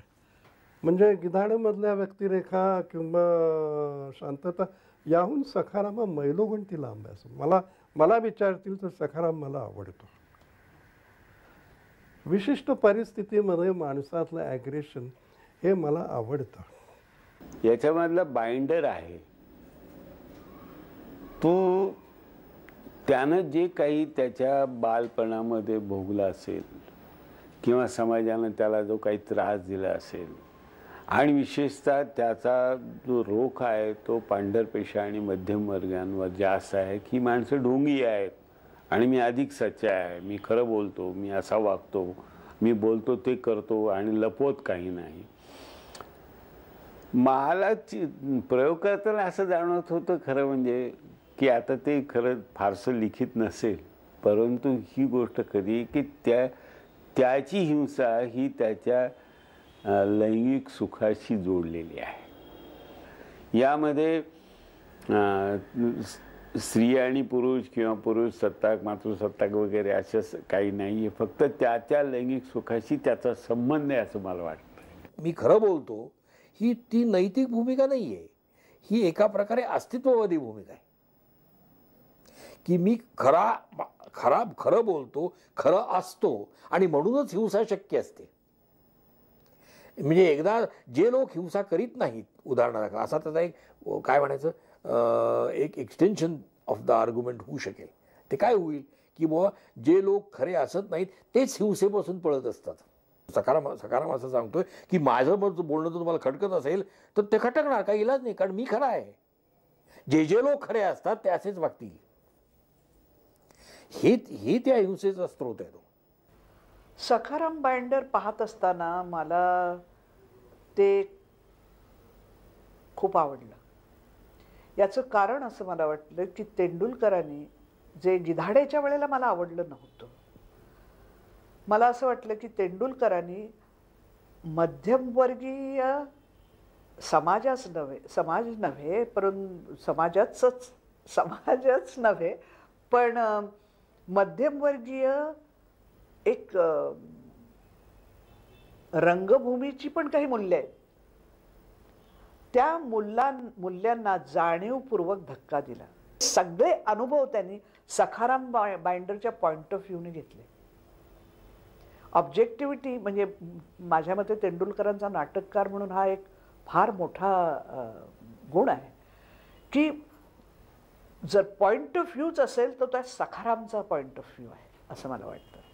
आणि त्याच्यामध्ये त्यांनी भाषा, राहण्याची पद्धत, लैंगिकता इतक्या उघडपणे बोललं जाणं तिच्यावर, या सगळ्या गोष्टी करून लोकांच्या पचनी पाडल्या. एक तांत्रिक वाटेल असा प्रश्न आहे. काही नाटकांमध्ये शांतता म्हणा, या नाटकांमध्ये मानसिक हिंसा किंवा शब्दातून अभिव्यक्त झालेली हिंसा ही मोठ्या प्रमाणात आहे आणि ती अत्यंत दाहक स्वरूपामध्ये येते. म्हणजे त्याच्यासाठी काही अजून असण्याची आवश्यकता असं वाटत नाही. त्याच पद्धतीची हिंसा शारीरिक पद्धतीने पण अभिव्यक्त होऊ शकते आणि ती काही नाटकातून तुम्ही केलेली आहे. त्याचा इम्पॅक्ट वेगळा असेल, त्याची कारण मीमांसा वेगळी असेल. तांत्रिकदृष्ट्या प्रश्न मला असा वाटतो की जर आपण शारीरिक अंगाने ही हिंसा अभिव्यक्त करत असलो तर आपल्या नाटकामध्ये अशा पद्धतीचे उघड सेक्स म्हणा, व्हायलन्स म्हणा, ही रूपं आपल्याकडे दाखवता येत नाहीत. समाज तुम्ही म्हणता त्या पद्धतीने असा हिंसक आहे, उत्तरोत्तर वाढतच चाललेला आहे, विखंडितही होत राहिलेला आहे. परंतु हाही एका पद्धतीचा गोठाडेपणा आहे की ते आपण रंगमंचावरती दाखवत नाही. आता रंगमंचावरती जर हे त्यासारखं दाखवता आलं असतं तर कदाचित गिधाडेमधली हिंसा. कारण आपण साधं म्हणजे डाग दाखवलं की आपल्याकडे चर्चा चालू होतं, ते जर झालं नसतं आणि समजा ही हिंसा तुमचे नट तुम्हाला हव्या किंवा ते याच्यातून येते किंवा बाहेर शक्य आहे. कारण हिंसा आणि सेक्स हे विशेषतः व्हिज्युअली खूप ताकदीने अभिव्यक्त होऊ शकणाऱ्या गोष्टी आहेत, विशेषतः नाटकामध्ये, रंगमंचावरती. अशी जर शक्यता असती तर फक्त हायपोथेटिकल नाही, ते अमेरिकेत झालं तर काय तिथं झालं आणि तुम्हाला त्याविषयी काय वाटतं की तुमच्या हातात अजून एक शस्त्र आलं असतं, शस्त्र म्हणजे टूल या अर्थी, असं तुम्हाला वाटतं का? एक तर असं आहे की अमेरिकेमध्ये अर्थातच त्यातला जो व्हायलन्स होता किंवा सेक्स होता तो त्याने आपल्या भाषेत उघड दाखवला. त्या सूचकता, हो, त्या सूचकता वगैरे एका प्रमाणात सूचकता असते. तो काही सगळं खरा सेक्स ॲक्ट असतो किंवा एका अर्थानं खरा व्हायलन्स नसतो, पण त्याचं सगळं जे त्याचा इम्पॅक्ट असतो तो खऱ्या गोष्टींचा असतो. लपवालपवी त्यात नसते, सूचकता नसते. आता इथं सुद्धा ही नाटकं होत असताना मला अनेकांनी सूचना केली की तुम्ही ते रंगमंचावर दाखवता तर त्रास होतो, तुम्ही ते विंगेत घडलेलं का दाखवत नाही किंवा त्याच्याविषयी नुसतं तुम्ही बोला ना, आमचं काय म्हणणं नाही. आता हे जे आहे या आपण, मला असं वाटतं की आपण आपल्यापासून लपण्याचे प्रकार आहेत प्रेक्षकांचे. मला असं वाटतं की जर मी व्हायलन्स दाखवणार असेल तर तो व्हायलन्स खऱ्या व्हायलन्स इतका क्रूड आणि उघडा वाघडा असायला पाहिजे. आणि तो तसा आणि तो अमेरिकन जो प्रयोग त्याचे झाले, त्याने महिनाभर प्रयोग केले, त्यामध्ये त्यांनी तसा दाखवला. पण आता त्याच्या पुढचा जो भाग आहे ते दाखवताना ते सबकॉन्शियस नव्हतं. आपल्याकडे अनेकदा मी बघतो की रंगमंचावरती नट हे शर्टाची बटणं काढताना सुद्धा मला अश्लील वाटतात काय वेळा. ते काढत असतात शर्टाचीच बटणं. आपला जो संकोच आहे तो अनेक प्रकारचा असतो. तिथे त्या मंडळींनी एका अर्थानं ती व्यक्तिरेखांना भिडली, त्यांच्या पद्धतीनं अमेरिकन सेन्सिबिलिटीज आहेत ती भिडली, पूर्ण मनापासून भिडली. ते समजत होतं कारण मी त्यांच्या तालमींच्या मध्ये होतो त्यांच्याबरोबर. पण प्रयोगामध्ये मी असं बघितलं की प्रेक्षक पहिल्या काही मिनिटात त्या नाटकामध्ये गेला, त्याला कशाचाही त्रास झाला नाही. आणि नाटकानंतर जेव्हा ते, कारण तिथे एक पार्टी असते फॉर्मल, तिथं माणसं जे बोलत होती, मी त्यांना अनेकांना माहितीच नव्हतो, पण मी फिरत असताना काही माझ्याकडे येत होती, बोलत होती. यामध्ये एक असं लक्षात आलं की मला जे म्हणायचं आहे ते इथे बरोबर पोचलं आहे. सूचकता नावाची जी गोष्ट आहे ती अनेकदा अडचणीची आहे. मला जे म्हणायचं आहे ते म्हटलं जात नाही, त्याला 4 फाटे फुटतात आणि त्यातले मला नको असलेलेच 3 बहुधा लोकांना बरे वाटतात. तर केवळ हिंसाचार या बाबतीत आणि सेक्स या बाबतीत सुद्धा माझं म्हणणं असं आहे की दाखवू नका, तो तुमचा प्रश्न आहे. पण तुम्हाला जर तो जगण्याचा आवश्यक भाग म्हणून अभिप्रेत असेल, तुम्हाला त्यावर नाटक लिहिल्याशिवाय राहवत नसेल आणि ते करणारी मंडळी असतील तर त्यांनी त्याला सूचकता देणं हा गुन्हा मानला पाहिजे. नाही, मला असं वाटतं की ती बाइंडरमध्ये एक जो सीन आहे की ते लक्ष्मीला मारत असताना तो जो दाऊद गणपतीची पूजा करतो किंवा टाळ वाजवतो किंवा आरतीचं ताट धरतो आणि त्याला ती विरोध करते म्हणून, तर ती हिंसा दुबेंनी आपल्या नाटकामध्ये चक्क ह्याच्या पाठीमागं घडून आणली होती. पण सारंगनी ती सरळ सरळ स्टेजवर दाखवली आणि ती हिंसा जाणवते आणि ती लोकांपर्यंत एक थरार निर्माण करते. बाकीचे तुम्ही म्हणता की सेक्स्युअल ॲक्टचे या बाबतीत मात्र मला तसं काही वाटत नाही की ते दाखवणं आवश्यक होतं. लोक मला नेहमी विचारतात की तेंडुलकरांच्या सखाराम बाइंडरमध्ये जर उघडपणे तुम्ही व्हायलन्स दाखवलं असतं, म्हणजे फिजिकल टर्म्समध्ये ते ट्रान्सलेट केलं असतं स्टेजवर, किंवा सेक्सचं जर जास्त दाखवलं असतं तर काय नाटक जास्त इफेक्टिव्ह झालं असतं. माझं मते 72मध्ये जेव्हा तो नाटक झालं तेव्हा हे दाखवलं असतं तर सुपरहिट तर झालंच असतं, पण नाटकाबद्दल कोणीही बोललं नसतं. डिपेंड्स त्या नाटकाची मागणी काय आहे. म्हणजे आम्ही जेव्हा अश्लीलता आणखीन याच्यावरती जेव्हा आम्हाला पकडले लोकांनी नरडं धरून आणि आम्ही म्हटलं की अश्लीलता ही लोकांच्या मनामध्ये असते, जर त्या नाटकाची डिमांड असेल तर तुम्ही संभोग स्टेजवर दाखवाल का, असा प्रश्न विचारला गेला. आणि मी म्हटलं की जर त्या नाटकाची ती डिमांड असेल असं जर मला वाटलं, एक सर्जनशील कलावंत म्हणून जर मला तसं वाटलं तर मी ते दाखवेन, असं मी बेधडक विधान त्यावेळेला केलं होतं. आणि त्याच्यावरती खूप टीका झालेली होती, पण माझा त्याचा विश्वास आहे. भीती? मला कोणाची भीती? नवऱ्याची. तो काय करणार आहे माझं? घरात आणखी राहते तर आणखी दाखवलं असतं पडव्याला. मला पुष्कळ काही म्हणायचंय. किती वर्षात काही म्हटलंच नाहीये मी. क्षण आले क्षण गेले, एक एक वादळ गळ्याशी दाटली, छातीत प्राणांतिक आक्रोश झाले, पण दरवेळी ओठ धरले घट्ट दाबून. मी झोपलेली होते, जागी असून गुंगीत होते. कमलानं मला जाग केलं, खडबडून जाग केलं. तिनं मला सगळं दाखवून दिलं. तिच्यामुळे मला कळलं की ज्याला मी जोडीदार मानलं तो गुलामांचा मालक आहे. मी त्याची बायको नाही, त्याचा गुलाम आहे. माझ्या जवळचा म्हणून आणि अनेकांच्या जवळचा तो आज प्रश्न म्हणून विचारतो, तो तुमच्या स्त्री पात्रांशी जेंडर पॉलिटिक्स जे तुम्ही दाखवलं, बेणारे, लक्ष्मी, चंपा, मथुरा, माणिक आणि रमा, अनेक ह्याच्यातून ते अभिव्यक्त होतं. या सगळ्या स्त्रिया फार मोठ्या प्रमाणात त्यांच्यावर अन्याय होतो, त्यांची हिंसा भोगतात आणि सहन करतात. आणि एका विशिष्ट अशा पातळीला आल्यानंतर त्या मागे येतात. स्त्री पुरुष संबंधांमध्ये ही खरोखर व्यक्तिगत हिंसा उरेल का? एक सांस्कृतिक सामाजिक धारणेतून उद्भवलेली हिंसा असते असं तुम्हाला वाटतं का? मला असं वाटतं की एक तर आता इथं अगदी मुळात एक मला जे दिसतंय तिथं पोचतो मी. माणसातला संबंध, माणसातलं नातं,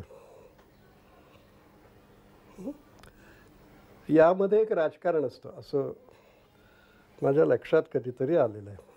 कुठलीही दोन माणसं, त्यामध्ये एक माणूस दुसऱ्यावरती एक थोडा अप्पर हँड ज्याला आपण म्हणतो, थोडं वर्चस्व प्रस्थापित करण्याचा प्रयत्न कळत नकळत करतो. ते वर्चस्व ताकदीचं असेल असं नाही, आणखी कसलं असेल, माझ्या बुद्धीचं असेल, माझ्या अनुभवाचं असेल, माझ्या पण हे सारखं मी बघतो आहे. आता एकदा या कुठल्याही दोन व्यक्तींच्या मधलं राजकारण असा एक आपण मी मनाशी घेतल्यानंतर, आणि यामध्ये एक काय म्हणायचं, वरचढपणाचा एक खेळ जो उघड किंवा सटली चाललेला असतो, त्याचे अनेक रूप आहेत. आता सगळ्या नात्यांच्या मधलं जे अतिशय गुंतागुंतीचं नातं आहे ते नवरा बायकोचं नातं आहे. त्या नात्यामध्ये याचं रूप जे आपल्याला दिसतं त्यामध्ये फार, त्याला कितीतरी त्याचे शेकडो प्रकार आपल्याला बघायला मिळू शकतात. यामध्ये एक मी वारंवार बघितलेली गोष्ट अशी आहे की बहुतेक पुरुषांना स्त्रीवर हात टाकायला आवडतात. आता बघा, हे जरा धाडसी विधान आहे पण मी मागं घेत नाही. ते टाकतात की नाही हा पुढचा भाग आहे. पण त्यांच्या आयुष्यात असे क्षण तर नक्की येत असणार जेव्हा त्यांना असं वाटतं की जरा एक आणावं. आणि यामध्ये पुरुषाचे चांगले वाईट मी काही प्रकार करत नाही. अनेक प्रकारच्या प्रसंगातून हे होऊ शकतं, पण असं न होणारे पुरुष फार कमी असतील असं मला वाटतं. पण ही रिॲक्शन संस्कृतीतून माणसाला दिलेली रिॲक्शन आहे. मला असं वाटतं की नाही, हा स्पेसिस मधला एक भाग असेल असा तो प्रिमिटिव्ह माणसापासून मला दिसतो. संस्कृतीचा भाग अर्थातच असतो, तो मी नाकारणार नाही. आणि हे मला जितकं खालच्या वर्गामध्ये दिसतं त्याहून त्याचं घाणेरडं प्रमाण हे मला पांढरपेशा वर्गामध्ये दिसतं. आपण हिंसेची बोलतो आहोत. हिंसा ही फक्त शारीरिक नसते. हिंसेला अतिशय महत्त्वाचा जो दुसरा भाग आहे मानसिक हिंसा, जी अनेकदा शारीरिक हिंसेपेक्षा घाणेरडी असते, विकृत असते. ही हिंसा या पांढरपेशा वर्गामध्ये तुला हवी तेवढी दिसते. बरं, काय असतं की पांढरपेशा स्त्रीचा असा स्वभाव आहे की ती सहसा ते जगजाहीर करू मागत नाही. ती ते जगू इच्छिते, तसंच त्याची सवय करायला बघते. आणि याची उदाहरणं मी बघितली. म्हणजे सखाराम सुद्धा त्या वरच्या वर्गातल्या पुरुषांच्या विषयी आणि विशेषतः नवऱ्यांच्या विषयीचं बोलतो, त्याच्याशी मी अंशतः सहमत आहे. मलाही असं वाटतं की खूप विकृती आपल्या पांढरपेशा पुरुष वर्गात आहे, जी ते लपवू शकतात किंवा ती ग्लोरीफाय करू शकतात. परंतु तो एक वेगळा हिंसाचार आहे असं वाटतं मला, आणि तो घाणेरडा आहे. त्यामुळे तो कुठल्या ना कुठल्या स्वरूपात स्त्री पुरुष संबंध जेव्हा मी घेतो तेव्हा तो येतो. तेंडुलकरांच्या बायका जे आहेत ते ह्युमन बिंग्स. तर माझ्या मते तेंडुलकरांचं मोठं कॉन्ट्रीब्युशन बायकांच्या बाबतीत त्यांच्या बायकांना कळणार नाही की त्यांना ह्युमन बिंग करून टाकलं, with all the faults which a human being can have and all the good points which a human being can have. कमलाविषयी पण तसंच वाटतं. कमलाविषयी मी तेंडुलकरांशी बोलले होते की तुम्ही इतकं अप्रतिम ते फुलवलेलं आहे सगळं, की बाई ही शेवटी एक तुमची प्रॉपर्टी आहे, या पलीकडे तिला अस्तित्व नाही. तुम्ही एका मध्यमवर्गीय बाईला तुम्ही कमलेचा जो विषय निवडला, जी गोष्ट निवडली, त्यातनं जागं करतात आणि शेवटी ती पुन्हा नवऱ्याचे मोजे काढून त्याच्या पायाशी बसते अशी तिला दाखवतात. तर हे तुम्ही का केलं? तर त्यांनी मला मजेशीर सांगितलं असं. ते म्हणाले, विजयाबाई, काही झालं तरी मध्यमवर्गीय मराठी बाई शेवटी हेच करते. त्यांना स्त्रियांचे जे प्रश्न आहेत त्याबद्दल आत्मीयता जी दळवींना असायची ती नव्हती. आणि म्हणून शेवट त्यांचा नेहमी असा, मी मांडलं बुवा, मी पत्रकार आहे, मी हे तुमच्यासमोर मांडलेलं आहे, यात माझं मत काही नाही आहे, हे असं आहे. हे एका बाजूनी पटतं आणि एका बाजूनी असं वाटतं की तेंडुलकर थोडे जर अधिक कमिट झाले त्यांच्या विषयाला तर बरं होईल. मला असं वाटतं की Tendulkar always as a person and therefore as a creative writer was a male chauvinist. I mean there is nothing wrong in it. Politics हे एका प्रकारे तेंडुलकर नाकारतील असं मला वाटते. एका वेगळ्या संदर्भात कुठंतरी 4 लोकांना दिल्लीतच सांगितलेलं होतं, मी तिथं हजर होतो, की कुठल्या तरी सिनेमाची चर्चा सुरू झाली तर ते पुन्हा पुन्हा म्हणत राहिले, अहो पण सिनेमाच्या हिशेबात ते काय करते फिल्मी ते सांगा ना. तसं ते या नाटकाच्या हिशेबात बोला. या नाटकाच्या आधी जग नव्हतं आणि या नाटकानंतर जग नाही, हे एवढंच एक जग आहे. तर अशा पद्धतीने तुम्ही जग असं कमी करू लागाल की मग gender politics, caste politics, class politics वगैरे सगळ्यांना तसा काही अर्थ तेंडुलकरी दृष्टिकोनात राहतो असं मला वाटत नाही. आपण एका आयडिओलॉजीला बांधलेलं नाही असं तुम्ही अनेकदा म्हणलेलं आहात आणि महाराष्ट्रातले कशालाच बांधलेलं आणि ते मला अगदी म्हणजे आजच्या कालखंडात तर अतिशय भिडणारं आणि छान वाटतं जे विधान, की कारण कुठलाही एक रंग घेऊन आलात की आज जे काही होते ते आपण पाहतो. ही तुमची नाटकं पाहत असताना एक मात्र जाणवतं की तुमची स्वतःची म्हणून एक आयडिओलॉजी आहे, तुमचा स्वतःचा म्हणून एक दृष्टिकोन आहे आणि तो असणारच एक लेखक म्हणून. असं वाटतं त्याला तू आयडिओलॉजी म्हणतोस, मी त्याला माझं व्यक्तिमत्व म्हणतो. हां, तर ते तुम्हाला म्हणजे तुम्ही आता जाता जाता अनेक गोष्टींना स्पर्श केला त्या अनुषंगाने. म्हणजे उदाहरणार्थ सखाराम मला योग्य वाटतो, काही सामाजिक मला आवडतो आणि काही परिस्थितीमध्ये मला एखाद्या व्यक्तीने केलेली हिंसा ही योग्य हिंसा वाटते. तर ह्या दृष्टिकोनातून हिंसा पर से योग्य नाही. मला असं वाटतं योग्य किंवा अयोग्य असत नाही. काही एका परिस्थितीमध्ये माणूस असा काय म्हणतो कोपऱ्यात रेटला जातो की त्याच्यातली आक्रमकता बाहेर येणं हे नुसतं नैसर्गिक नाही तर मी समर्थनीयच मानतो. तर काय मरायचं काय, त्याच्यावर जी काय ताकद असेल त्या ताकदी उलट हल्ला तो चढविल आणि तो मग कितीही खुनी हल्ला असेल मग त्याच्याविषयी तक्रार करता येणार नाही असं माझं म्हणणं आहे. मला असं वाटतं की एका परिस्थितीमध्ये माणसानं आपला माणूस पण क्लेम करण्यासाठी या प्रकारची गोष्ट केली तर मी त्याच्या बाजूला असेल.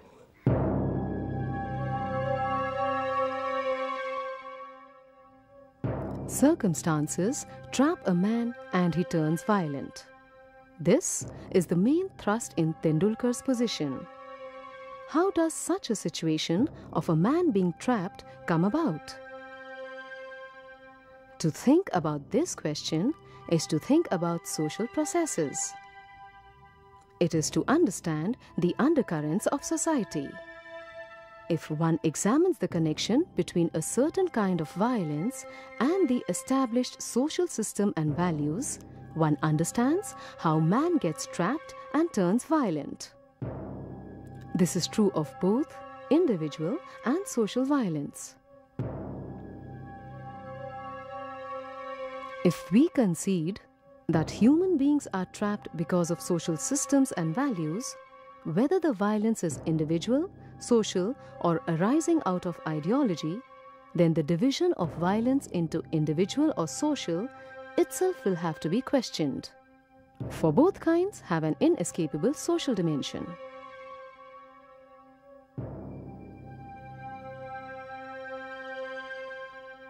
पण यातून एक जो प्रश्न अजून उद्भवतो की अशा हा माणसाचा गुणधर्म आहे, अगदी पटण्यासारखा आहे तो.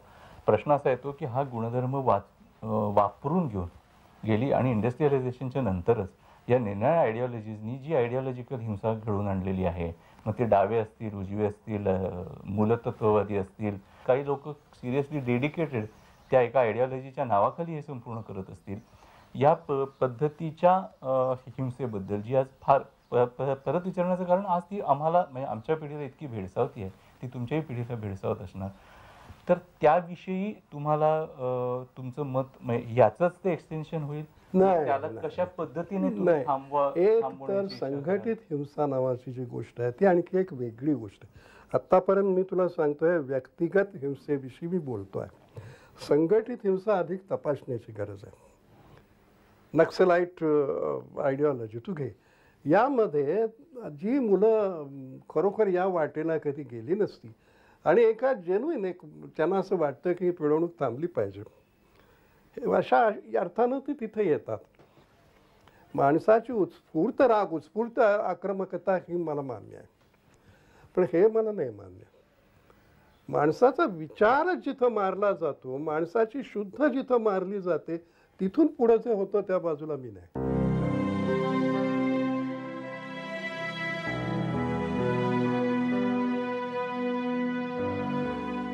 Tendulkar does not wish to tie himself down to a particular ideology. He lays stress on the naturalness of violence in human beings. He refuses to support the violence that arises out of ideology. This is Tendulkar's viewpoint. We might even say this is Tendulkar's ideology. How does this ideology strike others? तेंडुलकरांनी कुठच्याही आयडिओलॉजीसाठी नाटकं लिहिली असं मला माहीत नाही, असं मला वाटत नाही. हिंसा हा आणि आंतरिक हिंसा, माणसा माणसातली हिंसा, सामाजिक हिंसा ही कसं हळूहळू सारखं डोकं वर काढत असते, हे त्यांचं फॅसिनेटिंग होतं. बघा, हिंसा करणारा माणूस कोण आहे ते नव्हे, हिंसा परसे हे कसं डोकं सतत समाजात काढत असतं, हा त्यांचा विषय होता. ते नैतिक भूमिका घेत नाहीत. ते असं म्हणतायत की अनैतिक भूमिका ही घ्यावीच लागते, कारण नैतिक भूमिका इतकी पोकळ असते, सकारात्मक ते म्हणतो असं मला वाटतं. आणि त्यामुळे फक्त दुसरे आणखी एक मुद्दा मात्र मांडायला पाहिजे की आज मी ती नाटकं बघत असताना किंवा वाचत असताना पहिल्या खेपेला जशी हिंसा अंगावर आली ना तशी आता येत नाही. आपल्याला कदाचित हिंसेची सवय झाली असेल, ही शक्यता आहे. दुसरी शक्यता अशी आहे की या प्रकारची हिंसा तेव्हाही होतीच, परंतु त्याची मांडणी नाटकामध्ये, कलाकृतीत, साहित्यकृतीत होते याचीच आपल्याला सवय नव्हती, ती आता झाली असं म्हणता येईल. परत ती तेंडुलकरांनीच करून दिली, सखारामनीच करून दिली असं म्हटलं पाहिजे. त्यामुळे आता तो प्रश्न खरोखर म्हणजे असं वाटतं की हो हो हो हो ठीक आहे, म्हणजे समजलं. याच्यापेक्षा ते तुम्हाला अस्वस्थ करत नाही. आता मला काय वाटतं की द वर्ल्ड आणि समाज, प्रत्येक समाज कुठेतरी व्हायलन्स च्या विरुद्ध जायचा प्रयत्न करतो, कारण त्यांना जगायचं आहे. आणि हे दोन टेंडन्सीज सतत राहणार. व्हायलन्स जे तेंडुलकर पाहतात, अजूनही पाहतात, आणि त्याचा त्यांना त्रास होतो, ते होणारच. आणि आमच्यासारखे लोक जे थिओरिटिकली ज्याला थोडंफार कळलेलं आहे व्हायलन्सबद्दल आणि जे आम्ही पाहिलेलं आहे ते आम्ही त्याच्यातून लांब पडायचा प्रयत्न करतोय. आणि ते हे मिडल क्लास टेंडन्सी आहे. आणि मिडल क्लास माझं मते कितीही वाईट असलं शेवटी फ्युचर जगाच्या मिडल क्लासमध्येच कदाचित आहे. मी असं म्हणेन की खरे एका अर्थाने अगदी लेट कॅपिटलिझमला शोभावेत असे खरे बुर्जवा नाटककार आहेत. याचं कारण असं की ज्या प्रकारच्या अगदी आधुनिकतेच्या सुरुवातीच्या काळामध्ये ज्या प्रकारची स्ट्रक्चर्स आली, ती स्ट्रक्चर्स आता हळूहळू कालबाह्य होत चाललेली आहेत, हे त्यांनी त्यांच्या नाटकाने सांगितलं असं म्हणता येईल. आणि हे सांगणं ही एक आयडिओलॉजिकल भूमिका होती. बुर्जवा हा शब्द काय आपण तिथे त्यांना निकालात काढायचा म्हणून मी वापरत नाही, वर्णनपर येतो. तेंडुलकरांची मला आयडिओलॉजी नाही आणि आयडिओलॉजीशी माझं देणं घेणं नाही आहे, हीच एक आयडिओलॉजी आहे. आणि म्हणून मग मला असं वाटतं की ते ज्यावेळेला आयडिओलॉजी नाही का त्याचा माझं देणं घेणं नाही हे सांगतात, त्यावेळेला आमच्या पांढरपेशा मनोवृत्तीचं मला त्याचं एक नवं हे रूप दिसतं, चलाख रूप. कुठलाही कॅमेरा वास्तव टिपत नसतो हे ज्याला कळतं, माहिती असतं, तो मनुष्य असलं विधान करत नाही की जे एका वेळेला असं सांगतं मी इतर पांढरपेशांना मानसिकतेपेक्षा वेगळा आहे, कारण मी या ठिकाणी सरळ जे काही उघडं नागडं आहे ते साने गुरुजींच्या धडपडणाऱ्या मुलांप्रमाणे किंवा साम्यवाद्यांच्या वैचारिक दार्शनिक जडणघडणीप्रमाणे किंवा गांधीवाद्यांच्या सालसपणे करत नाही, पण नॉन आयडिओलॉजिकली करतो. मला असं वाटतं की ही एक अतिशय जाणीवपूर्वक कमावलेली अशी एक भूमिका आहे. थोड्या एका व्यक्तिगत प्रश्नाकडे आपण येऊ. व्यक्तिगत म्हणजे हा पूर्णपणाने व्यक्तिगत नाही, परंतु तुम्ही ही संपूर्ण हिंसेची रूपं पाहत असताना माणसं पाहिलीत, क्लास पाहिलात, कॅटेगरीजचा अभ्यास केला, त्या प्रमाणे कळत न कळत त्याची प्रतिबिंब तुमच्या लिखाणात किंवा तुमच्या मनावर पडत होती, अशा अर्थाने जर आपण म्हटलं तर त्याच पद्धतीनं स्वतःच्या आतून पण तो येत असेल. आणि तुम्ही, मला असं वाटतं मागं बघताना की ते मुख्यतः माझ्या आतूनच येतो, त्याचा मुख्य स्रोत जो होता तो आतला होता. तुम्ही एका ठिकाणी लिहिलंय ते मी या आधी तुम्हाला थोडं थांबून ते वाचून दाखवतो. माझ्या भोवताली काही उदाहरणे घडली, त्यात या गोष्टीचे अनेक पातळ्यांवरचे प्रत्यय मला मिळाले. त्याच्यावरती व्हायलन्स असं तुमचं हेडिंग आहे. तसेच माझ्या बाबतीत लेखक म्हणून आरंभीच्या काळात अनपेक्षित व्हायलन्सने लिहिले जात होते. त्याचाही अनुभव कारण असू शकेल. माझेच आयुष्यातले छोटे छोटे अनुभव याला कारणीभूत असू शकतील, नोकरीतली ट्रेचरी वगैरे. माझ्या वडिलांची अखेर याच्या मुळाशी कदाचित असू शकेल. आयुष्यातली इतर इंटेन्स फिलिंग्स ओसरून गेल्यानंतर कदाचित माझ्यातलीच ही क्वालिटी उसळून वर आली असेल. याच कॉन्टेक्स्टमध्ये पेन, सेल्फ ह्युमिलिएशन याही गोष्टी मी महत्त्वाच्या मानतो.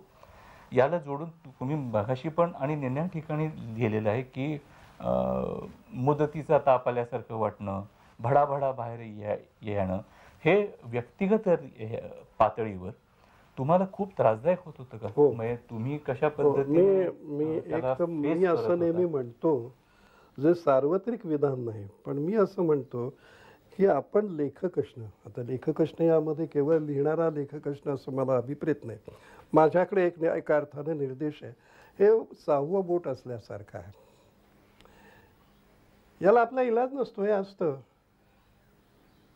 आणि मग त्याचं जे काय आहे अस्तित्व, ते अस्तित्व आपण जगत असतो.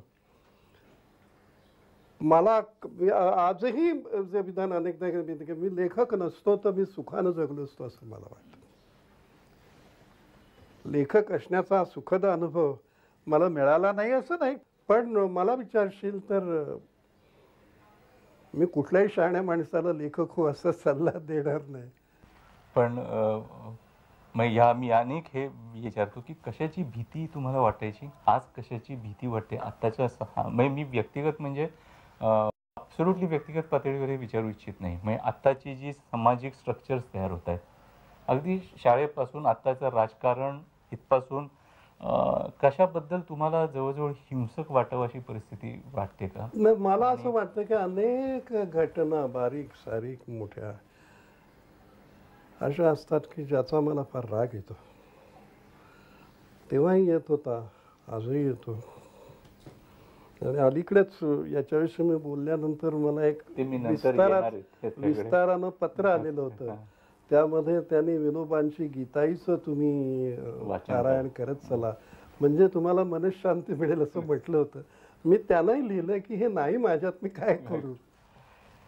आणि तुमच्या आयुष्यामध्ये तुम्ही लिहिलेल्या लेखांवरून असं जाणवतं की तुमच्या आजूबाजूला अशा घटना काही घडत होत्या की ज्या हिंसक होत्या.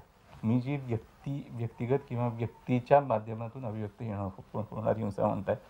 आणि एकदा असं वाटतं की कदाचित आमच्या सगळ्यांच्याच आयुष्यात घडतं, पण ते तुम्हाला दिसत होतं.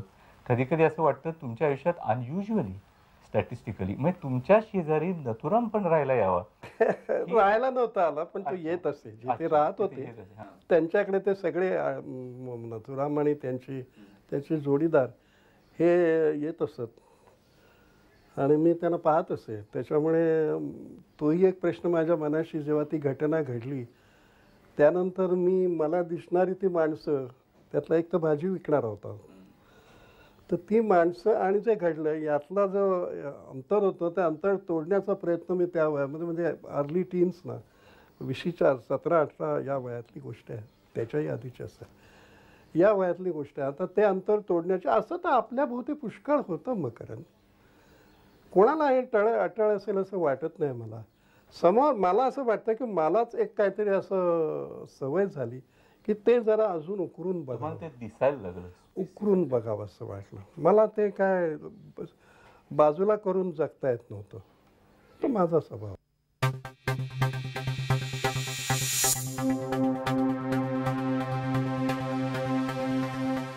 Tendulkar has been observing all this for the last 50 years as an individual and as a writer. A long period of history has passed before his eyes.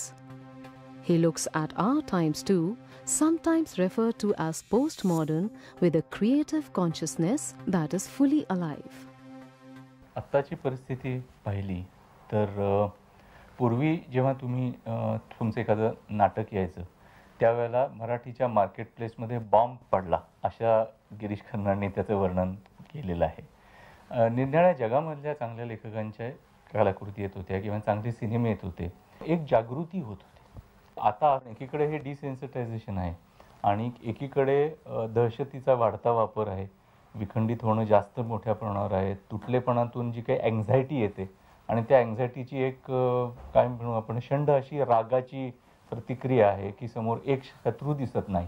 त्याला एक लेखक म्हणून आपण तुम्ही आता माझी भांडलात त्या पद्धतीने एक माणूस म्हणून तुम्ही आजही अस्वस्थ आहात असं अगदी परत परत जाणवतं.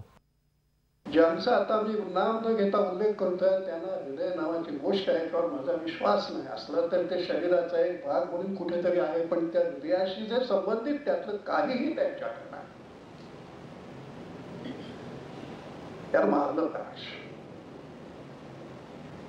यांना जगण्याचा हक्क देता कामा नये. एक दिवस सुद्धा लोकशाही म्हणा, तुम्ही काय एक फ्रीडम ऑफ एक्सप्रेशन म्हणा, काहीही म्हणा, पण काही माणसाला माझ्या दृष्टीनं वैयक्तिक आहे जगण्याचा हक्क नाही. आणि त्यांचा मारेकरी व्हायला मला आवडेल. तुम्ही होऊ शकत नाही हे मात्र आत्ताचं फार मोठं दुःख आहे. तुम्ही आता सुद्धा तेच म्हटलात.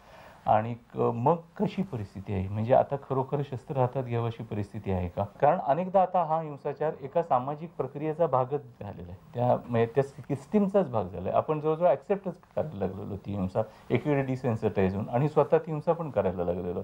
या परिस्थितीमध्ये जेव्हा तुम्ही त्या पद्धतीने तुमचं रक्त उकळून येतं त्याच्या पलीकडे मी लिहिलं तर वेगळं लिहीन असं तुम्ही म्हणलेलं आहात. एक गोष्ट लक्षात घे की तुझ्यासमोर बोलणारा मी त्या क्षणी ते कळल्यानंतरचा मी आणि लिहिणारा मी हे एक जरी असले एका अर्थानं, तरी सुद्धा या वेगवेगळ्या अवस्था आहेत. मी जो संतापून बोलतो तसं तर मी लिहित नाही ना, माझ्या नाटकातून तुला तसं सापडणार नाही, ते मी करणारच नाही. मी काय करतो की मग ज्या माणसाविषयी मला असा संतायाचा खून करतो त्या माणसाला मी समजावून घ्यायलाच बसेन. हा लेखक म्हणून माझी मर्यादा मान, माझा गुणधर्म मान, काही मान, पण मला असं वाटतं की लिहितो तेव्हा मी जरा वेगळा असतो. मग त्यामध्ये दुष्ट सुष्ट वाईट चांगला ही विशेषणं बाजूला जातात.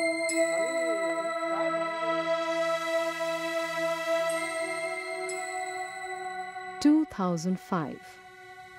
This is a period of rapid social change. Even today, Tendulkar the man is as disturbed and as full of vitality as he was in the 50s and 60s.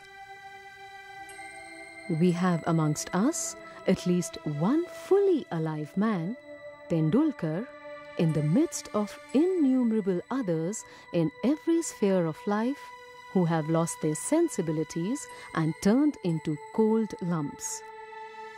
We have in him a man who still meets life at every level with ardor, plumbs the depths of human sensibilities, keeps the doors and windows of his mind open to new experiences, new literature, new plays, who rages against social wrongs and retains his creativity with the same power as before. We have with us a man who even today continues to look at human violence and raw life without flinching, in whom the writer and the person cannot be separated. He is, in fact, an authentic writer man.